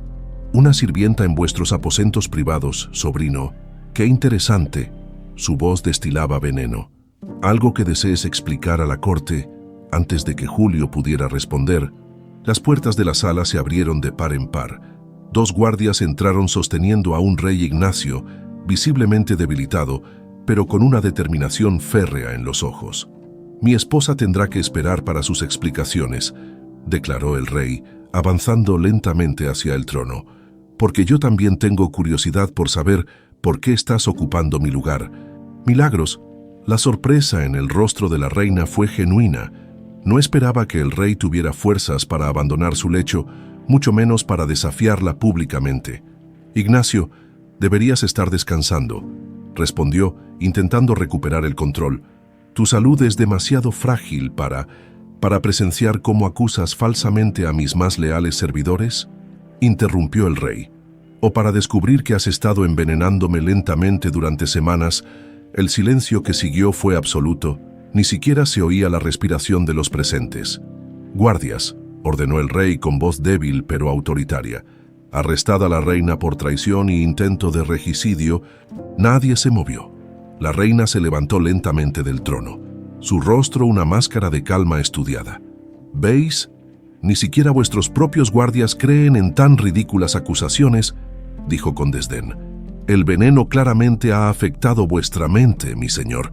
Un capitán de la guardia finalmente dio un paso adelante. «Majestad, necesitamos pruebas para tomar una acción tan grave contra la reina». «Las pruebas existen». La voz de Amara resonó en la sala mientras salía de su escondite, sosteniendo en alto los pergaminos. «Y están aquí mismo». Un silencio sepulcral invadió la sala mientras todas las miradas convergían en Amara. La joven permaneció firme, sosteniendo los pergaminos en alto. Aunque por dentro temblaba como una hoja en el viento, la reina Milagros la fulminó con una mirada que contenía todo el veneno que había estado administrando al rey durante semanas. «¿Y quién eres tú para intervenir en asuntos de la corona?», espetó la reina con desdén. «Guardias, arrestad a esta sirvienta insolente». Algunos guardias dieron un paso adelante, pero se detuvieron cuando el rey alzó una mano temblorosa. «Dejadla hablar», ordenó Ignacio, su voz débil pero resuelta. «Esta joven tiene mi total protección». Amara avanzó hasta el centro de la sala, consciente de que cada noble, cada consejero, cada guardia, observaba cada uno de sus movimientos. Con manos sorprendentemente firmes, desplegó el primer pergamino. «Este es un registro de nacimiento sellado con el emblema real», anunció, su voz clara y fuerte, resonando en las altas bóvedas de la sala. «Certifica el nacimiento de Amara Ignacia de Castelverde, hija del rey Ignacio IV y la dama Margarita de Villaroble». Un murmullo asombrado recorrió la corte. La reina dio un paso amenazador hacia ella. «Falsificaciones, documentos forjados por estos conspiradores», exclamó, señalando a don Tomás y don Baltazar, que permanecían flanqueados por guardias.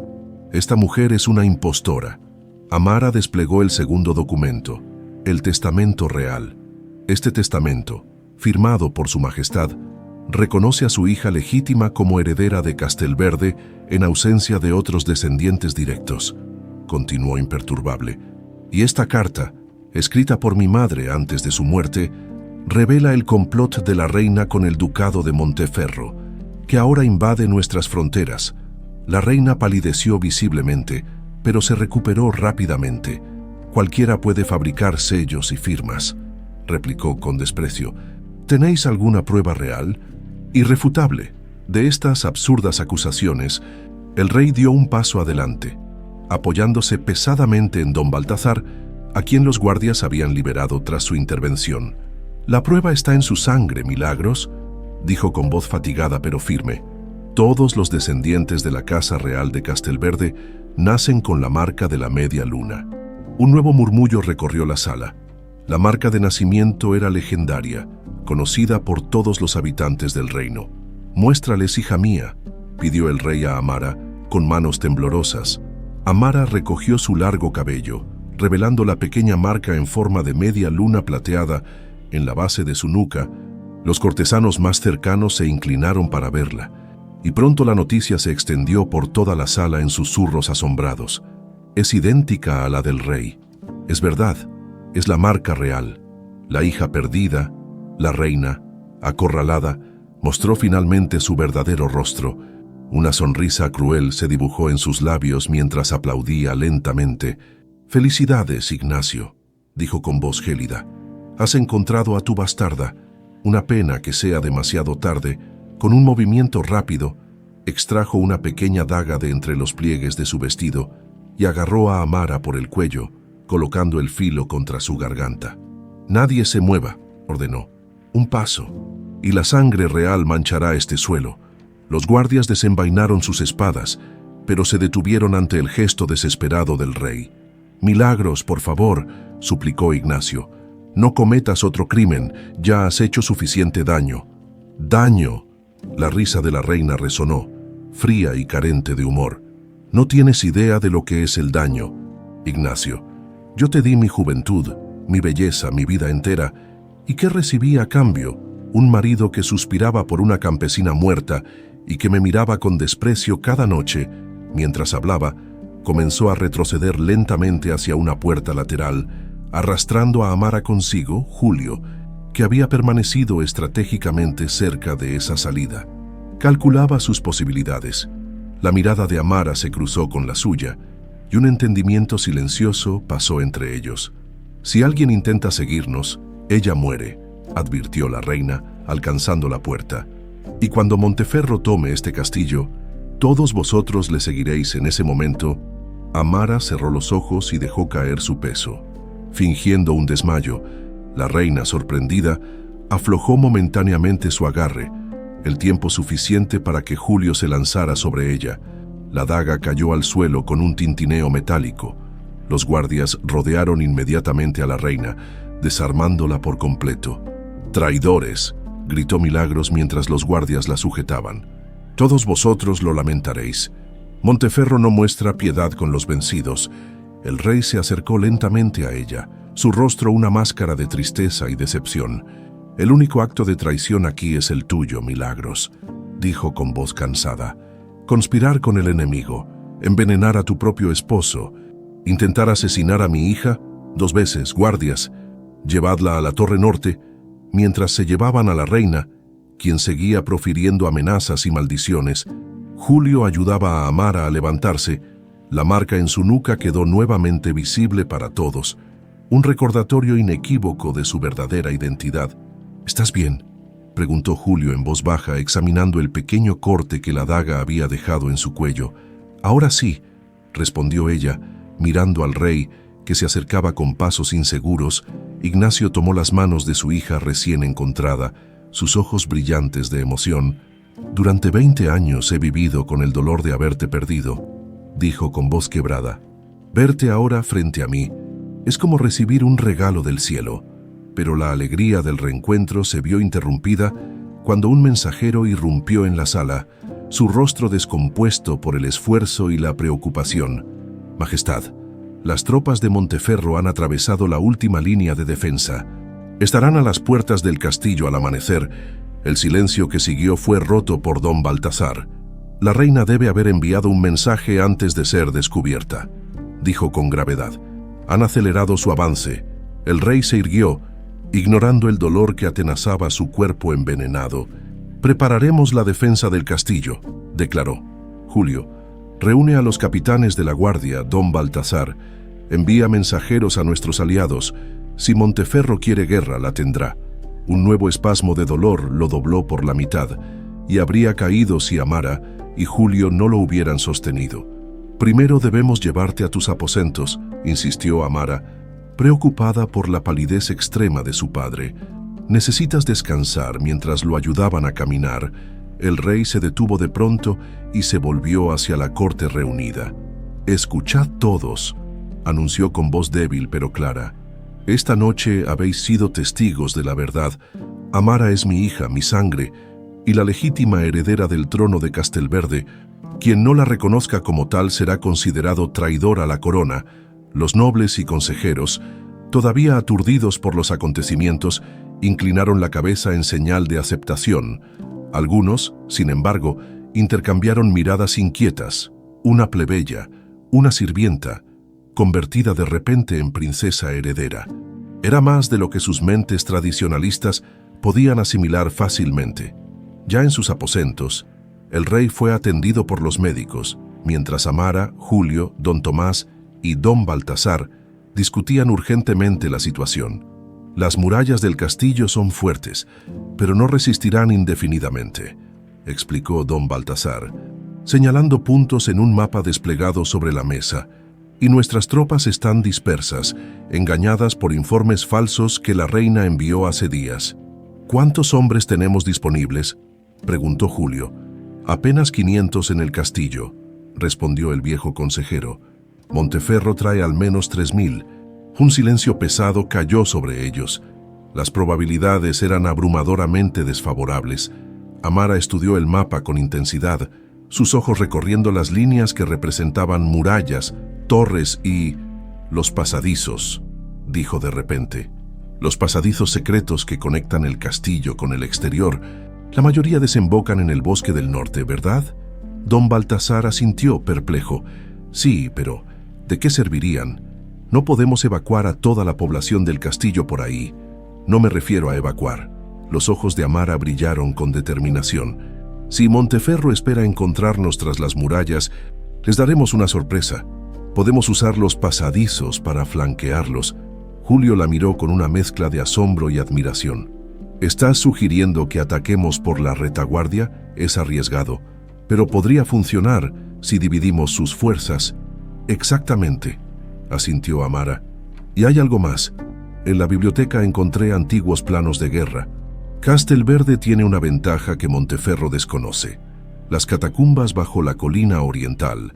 Don Tomás, que había permanecido en silencio hasta entonces, intervino con entusiasmo. «Las catacumbas, por supuesto, el punto ciego en sus estrategias, podrían albergar a cientos de soldados sin ser detectados». El plan tomaba forma rápidamente. Utilizarían los pasadizos secretos para posicionar tropas estratégicamente, creando la ilusión de un castillo fuertemente defendido, mientras la verdadera fuerza de ataque se preparaba para sorprenderlos desde las catacumbas. Mientras discutían los detalles, un guardia entró precipitadamente.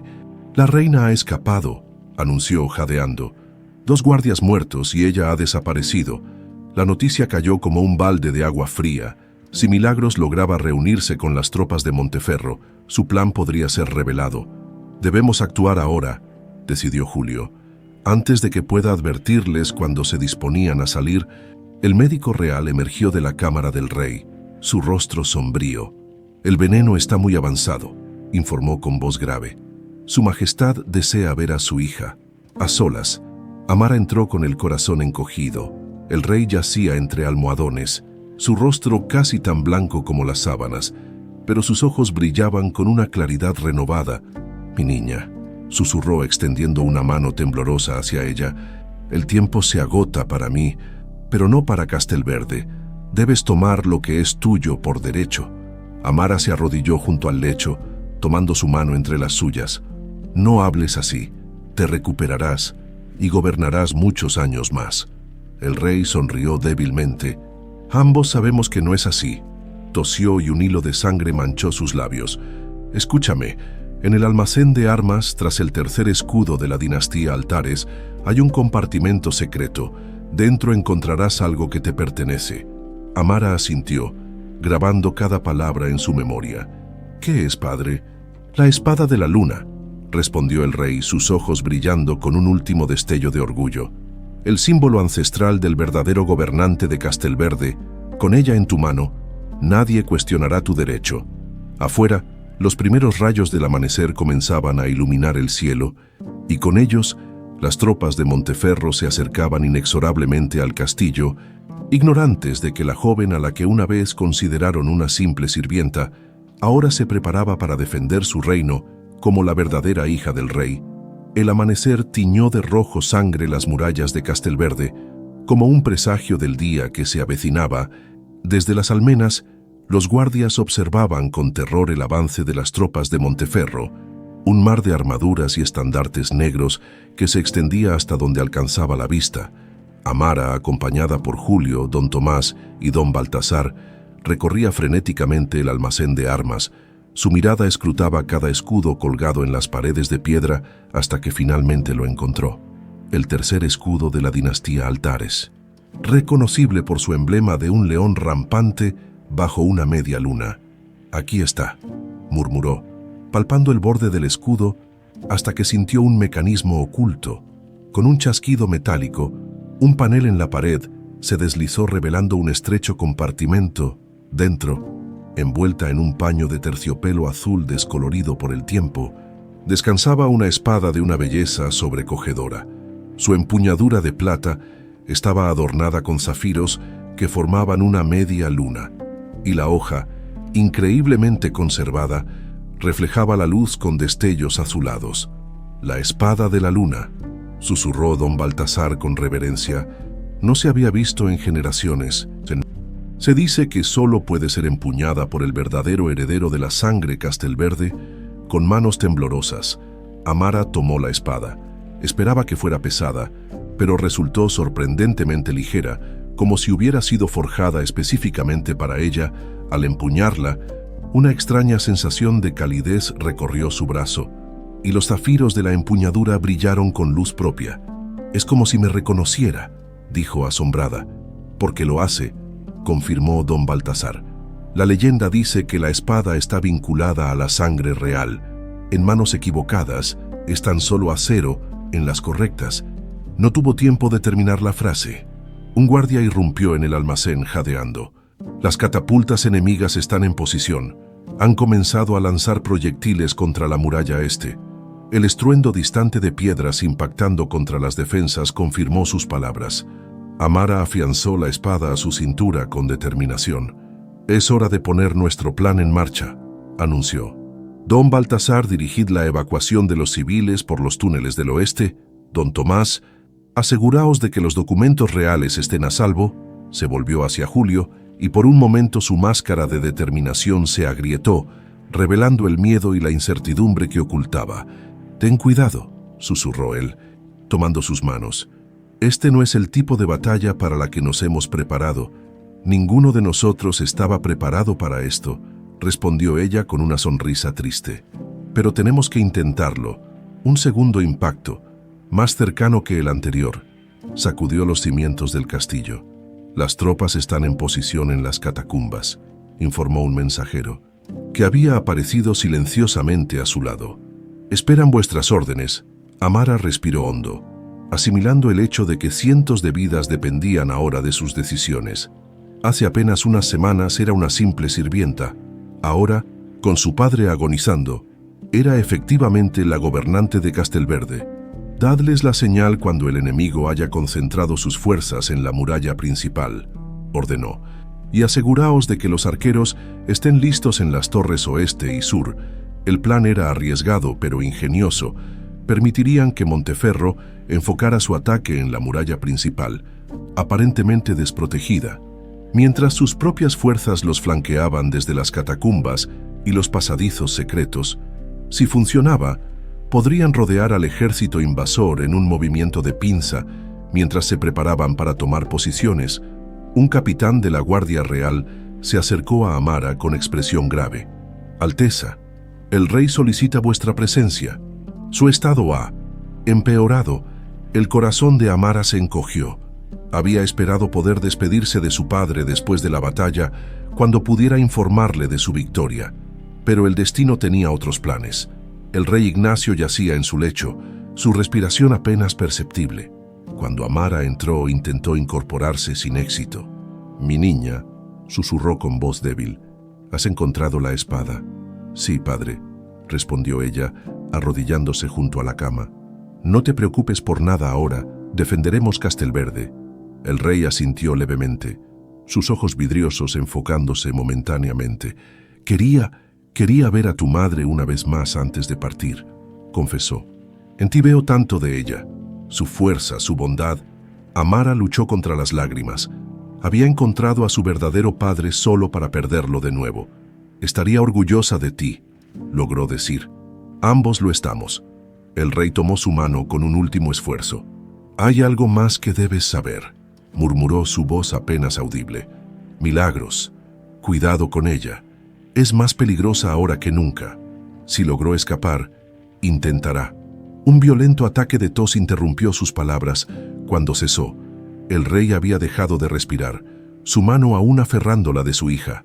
Amara permaneció inmóvil, las lágrimas corriendo silenciosamente por sus mejillas. No había tiempo para un duelo apropiado, no con la batalla a punto de comenzar. Con suavidad, cerró los ojos de su padre y le dio un último beso en la frente.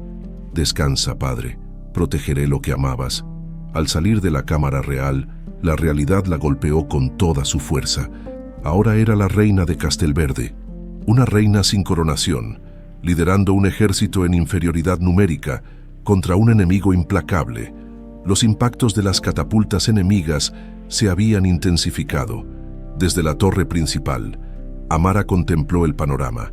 Las tropas de Monteferro habían comenzado su avance hacia la muralla este, confiando en que las catapultas habían debilitado suficientemente las defensas. «¿Estás lista?», preguntó Julio, que había aparecido a su lado.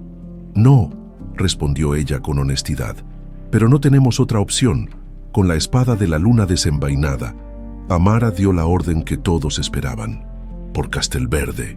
Ahora, como respondiendo a su voz, una flecha de fuego surcó el cielo desde la torre sur, la señal para las tropas ocultas en las catacumbas. Simultáneamente, los defensores de la muralla este, que hasta ese momento habían permanecido ocultos, emergieron disparando una lluvia de flechas sobre las tropas atacantes. La sorpresa en las filas enemigas fue evidente. No esperaban una resistencia tan feroz, y cuando su confusión estaba en su punto máximo, el verdadero golpe llegó. Las puertas de las catacumbas se abrieron y cientos de soldados de Castelverde emergieron a sus espaldas, cortando su retirada. Desde su posición elevada, Amara observaba el desarrollo de la batalla, dando órdenes precisas a los mensajeros que corrían hacia y desde la torre. La estrategia funcionaba, hasta que un grito de alarma desde la muralla norte cambió el panorama. «Una segunda fuerza enemiga. Atacan desde el norte». Era una contingencia que no habían previsto. Mientras todas sus fuerzas estaban concentradas en el este, Monteferro había enviado un segundo ejército a atacar el punto más vulnerable del castillo. «Es una trampa», exclamó Julio. «Alguien les advirtió sobre nuestro plan. No había necesidad de decir quién. La reina Milagros, en su huida, había encontrado la manera de comunicarse con el enemigo. Debemos reforzar la muralla norte inmediatamente», ordenó Amara, aunque sabía que tenían pocos hombres disponibles para ello. Mientras reorganizaban sus defensas, una figura solitaria apareció en lo alto de la colina norte, claramente visible desde las almenas del castillo, incluso a distancia. El vestido negro con hilos de plata era inconfundible. La reina Milagros, junto a ella, un hombre con armadura negra y un emblema dorado. El duque de Monteferro en persona. La traición se había consumado. «Van a intentar tomar la torre norte», comprendió Amara repentinamente. «Es la menos defendida, y desde allí pueden abrir la poterna que da acceso directo al patio interior». «¿Cómo lo sabes?», preguntó Julio sorprendido. «Porque es lo que yo haría», respondió ella. «Y la reina sabe que hemos concentrado nuestras fuerzas en el este». Sin perder un segundo, Amara tomó una decisión que cambiaría el curso de la batalla. «Voy a la torre norte», anunció. «Si tomamos prisionero al duque, podemos negociar un alto al fuego». «Es demasiado peligroso», protestó Julio. «Deja que yo vaya. Tú eres más necesario aquí, coordinando la defensa principal». Amara señaló la espada de la luna. «Además, esta espada y yo tenemos una cita con el destino. Antes de que Julio pudiera objetar nuevamente, Amara se lanzó escaleras abajo. En su camino hacia la Torre Norte, pasó junto a soldados heridos, sirvientes aterrorizados y nobles que nunca habían imaginado ver su castillo asediado. Algunos la miraban con esperanza, otros con escepticismo. ¿Cómo podía una joven que hasta hace poco fregaba suelos liderar la defensa del reino? La respuesta vino en la forma en que empuñaba la espada ancestral, en la determinación que irradiaba su mirada, en la marca de la media luna que ahora llevaba descubierta con orgullo. No era una sirvienta jugando a ser reina. Era la hija del rey Ignacio reclamando lo que le pertenecía por derecho. Al llegar a la Torre Norte, encontró a un puñado de guardias intentando mantener la posición contra un número cada vez mayor de atacantes. En el estrecho pasillo que conducía a la poterna, los soldados de Castelverde luchaban con valentía, pero estaban siendo superados. «¡Resistid!», gritó Amara, uniéndose a la defensa. «Refuerzos vienen en camino». Era una mentira piadosa. No había refuerzos disponibles, pero sus palabras infundieron nuevo valor en los defensores. Con la espada de la luna, Amara se abrió paso entre los atacantes. La hoja parecía cortar el aire mismo, y cada movimiento fluía con una gracia que ella nunca había entrenado. Era como si la espada la guiara, como si siglos de guerreros Castelverde lucharan a través de ella. Cuando alcanzó la plataforma superior de la torre, se encontró cara a cara con su pesadilla, la reina Milagros, acompañada por el duque y 2 guardias de élite de Monteferro. A la pequeña bastarda, saludó Milagros con una sonrisa venenosa. «Has llegado justo a tiempo para presenciar la caída de tu recién adquirido reino. Este asedio terminará hoy, pero no como vosotros esperáis», respondió Amara, alzando la espada. «Aún estáis a tiempo de rendiros honorablemente».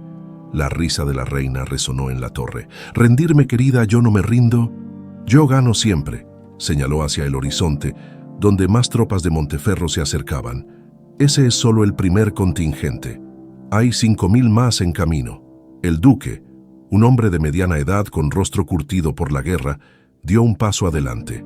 «Entonces tú eres la hija de Ignacio», dijo, evaluándola. «La marca de nacimiento es auténtica». «Lo es como mi derecho al trono», confirmó Amara. «Y como reina de Castelverde, os ordeno que retiréis vuestras tropas inmediatamente». Por un instante, algo parecido a la duda cruzó el rostro del duque, pero la voz de Milagros cortó el momento. «No la escuches, Enrique. Recuerda nuestro trato. El valle de los cipreses para ti y el trono para mí». Mientras hablaban, el estruendo de la batalla principal se intensificaba. Desde la torre, Amara podía ver que sus tropas estaban logrando contener el ataque principal, pero la segunda fuerza enemiga seguía avanzando. En ese momento crucial, con la suerte de todo el reino pendiendo de un hilo, Amara comprendió que la verdadera batalla no se libraría con espadas, sino con verdades. La Torre Norte se había convertido en un campo de batalla verbal. Mientras abajo la lucha continuaba sin descanso, Amara sostuvo la mirada del duque de Monteferro, viendo la duda en sus ojos. «Duque Enrique», dijo con voz clara y firme, «la reina os ha mentido, como ha mentido a todos durante años. El Valle de los Cipreses es tierra sagrada para Castelverde, donde descansan nuestros ancestros. ¿De verdad creéis que mi padre os lo cedería voluntariamente?» «Tu padre está muerto», interrumpió Milagros con crueldad, «y los muertos no tienen voz en los tratos entre reinos». Amara mantuvo su compostura, aunque la noticia de la muerte del rey, pronunciada con tanto desprecio, le atravesó el corazón. «Mi padre ha muerto, sí», confirmó, su voz ligeramente quebrada, «envenenado por la misma mujer que ahora os promete tierras que no le pertenecen». El duque frunció el ceño, su mirada alternando entre ambas mujeres. «Envenenado, Milagros, me aseguraste que la muerte del rey sería natural, por su edad y debilidad». La reina soltó una carcajada despectiva. «¿Y qué importa eso ahora? Muerto está. Y pronto lo estará también su bastarda», señaló a los 2 guardias de élite. «Matadla, el duque y yo tenemos un reino que conquistar». Los soldados avanzaron con sus espadas desenvainadas, pero Amara no retrocedió. La espada de la luna brilló con un resplandor azulado cuando adoptó una postura defensiva. ¿Estáis seguros de querer hacer esto?, preguntó a los guardias. Derramar sangre por una causa basada en mentiras, sin esperar respuesta. Esquivó el primer ataque con una agilidad sorprendente y bloqueó el segundo con su espada. El metal chocó contra metal en un destello de chispas. A pesar de su falta de entrenamiento formal, la espada ancestral parecía guiar sus movimientos, como si la sabiduría de generaciones de guerreros fluyera a través de ella. Mientras Amara se defendía de los guardias, Milagros aprovechó para susurrar algo al oído del duque. El hombre asintió gravemente y ambos comenzaron a retirarse hacia las escaleras. «No escaparéis», gritó Amara, pero estaba demasiado ocupada luchando contra los guardias para detenerlos. En un movimiento desesperado, giró sobre sí misma y logró desarmar a uno de sus atacantes. El segundo aprovechó su aparente distracción para lanzar una estocada que habría sido fatal si Julio no hubiera aparecido de repente, bloqueando el ataque con su propia espada. «¿Me perdí de algo?», preguntó con una sonrisa tensa, empujando al guardia hacia atrás. «La reina y el duque», respondió Amara señalando las escaleras. «Van a escapar», Julio asintió, y se encargó de mantener ocupados a los guardias mientras Amara perseguía a los verdaderos enemigos. La estructura de la torre crujía peligrosamente. Las catapultas enemigas habían dañado sus cimientos y cada nuevo impacto sacudía las piedras seculares. Cuando alcanzó el nivel inferior, vio a Milagros y al duque dirigiéndose hacia una pequeña poterna lateral. Un grupo de soldados de Monteferro los esperaba al otro lado, listos para escoltarlos. «Detente, Milagros», gritó Amara. «Esto termina aquí». La reina se volvió, su hermoso rostro deformado por el odio y la amargura. «Pequeña ingenua», escupió. «¿De verdad crees que puedes detenerme? Llevo planeando esto durante 20 años, desde que tu madre me arrebató el amor de Ignacio». «Mi madre no te arrebató nada», respondió Amara, acercándose cautelosamente. «No se puede robar lo que nunca te perteneció». Estas palabras encendieron la furia de Milagros, quien extrajo una daga envenenada de entre los pliegues de su vestido. «Debí matarte cuando eras un bebé», siseó. «No cometeré el mismo error 2 veces». Se lanzó hacia Amara con la daga en alto, mientras el duque aprovechaba para escabullirse por la poterna. Amara bloqueó el ataque con la espada de la luna, pero Milagros era sorprendentemente ágil para su edad. Años de odio y amargura le daban una fuerza casi sobrenatural. La lucha las llevó por un estrecho pasillo hasta la base de la torre principal, una estructura circular de piedras antiguas que se elevaba como el núcleo del castillo. A través de las estrechas ventanas, Amara podía ver que la batalla exterior se intensificaba.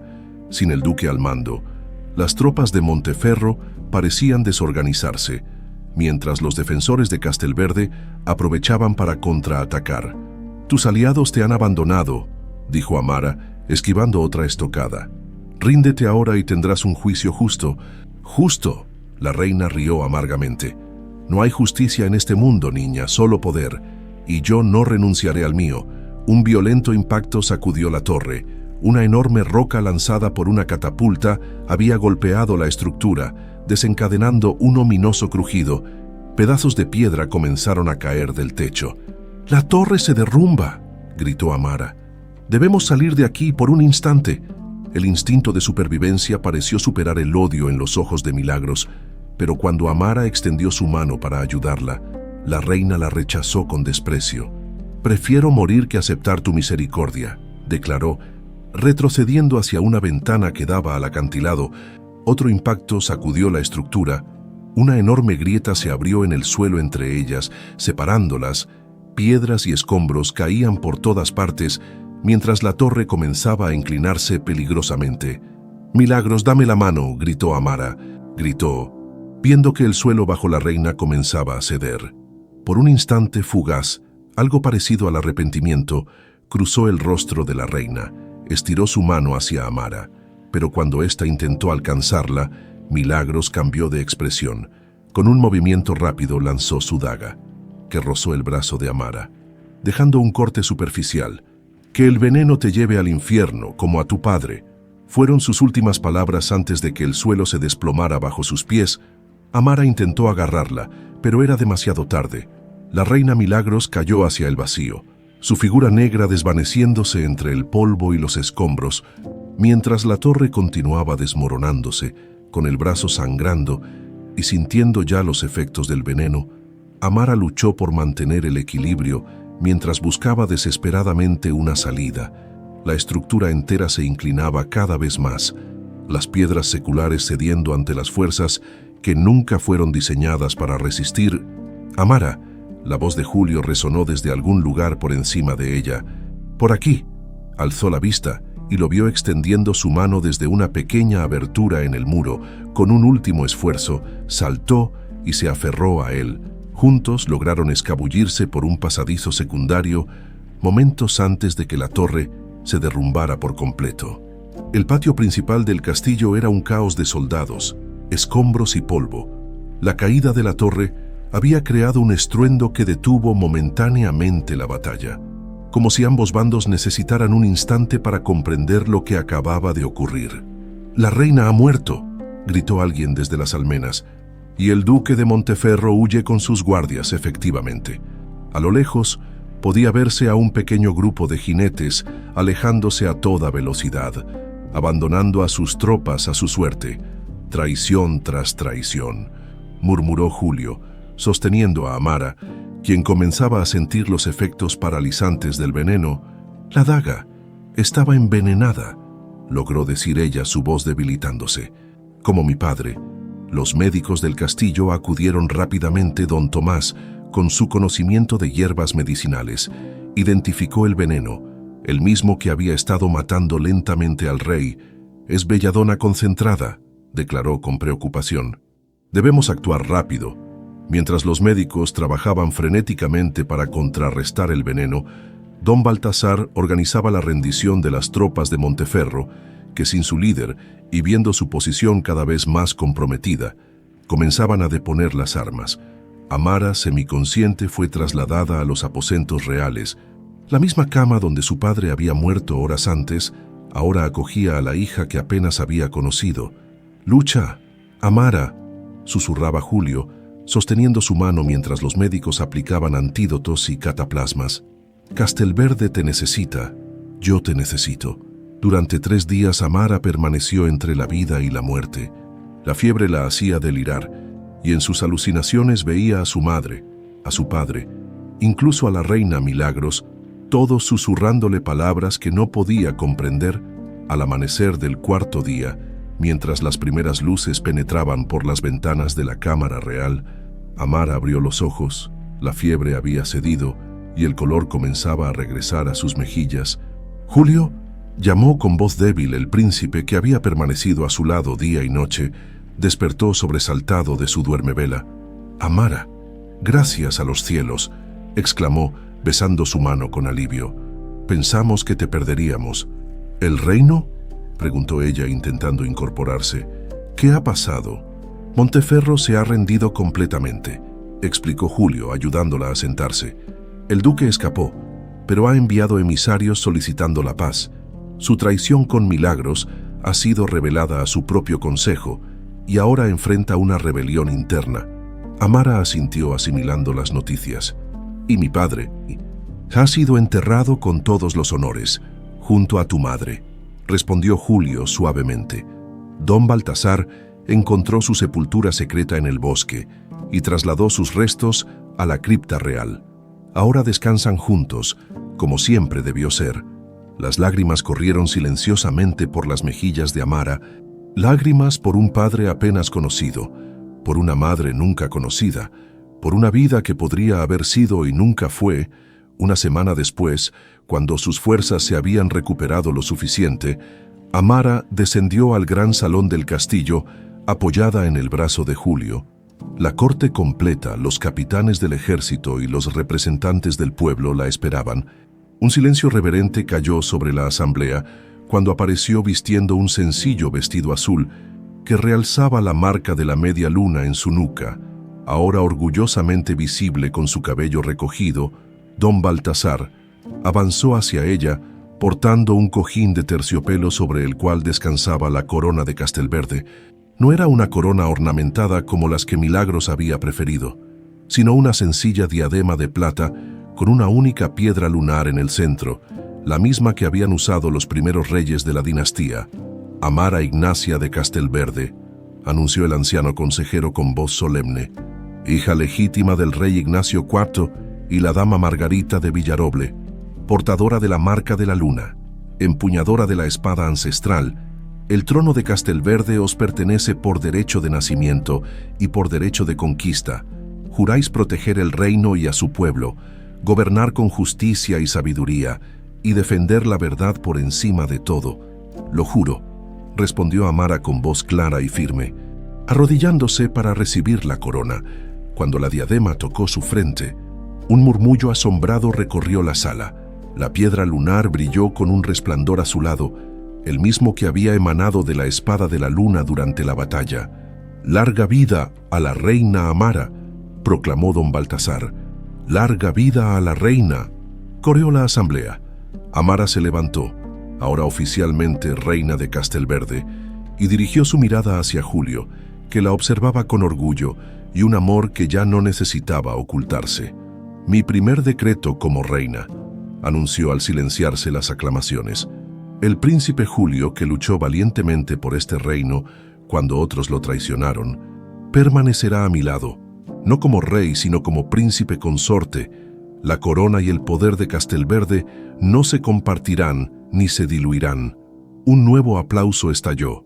Esta vez, mezclado con voces de aprobación, Julio avanzó hacia ella y se arrodilló, besando su mano con una devoción que conmovió hasta a los cortesanos más cínicos. «Mi segundo decreto», continuó Amara. «Las barreras entre nobles y plebeyos comenzarán a desaparecer. Cada persona en este reino será juzgada por sus acciones y su corazón, no por su nacimiento o título». Mientras pronunciaba estas palabras revolucionarias, Amara pensaba en su propio camino, desde criada de cocina hasta reina. En sus manos sostenía no solo el destino de un reino, sino la posibilidad de transformarlo en algo mejor, más justo, más compasivo.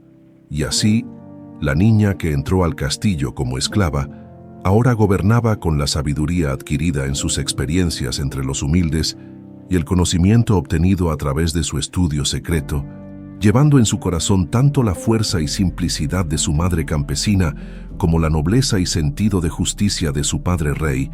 Amara demostraba que el verdadero poder nunca estuvo en el trono o la corona, sino en la capacidad de transformar el sufrimiento en compasión, la injusticia en igualdad y en el reconocimiento de que la verdadera nobleza no es la que corre en las venas, sino la que se manifiesta en el corazón.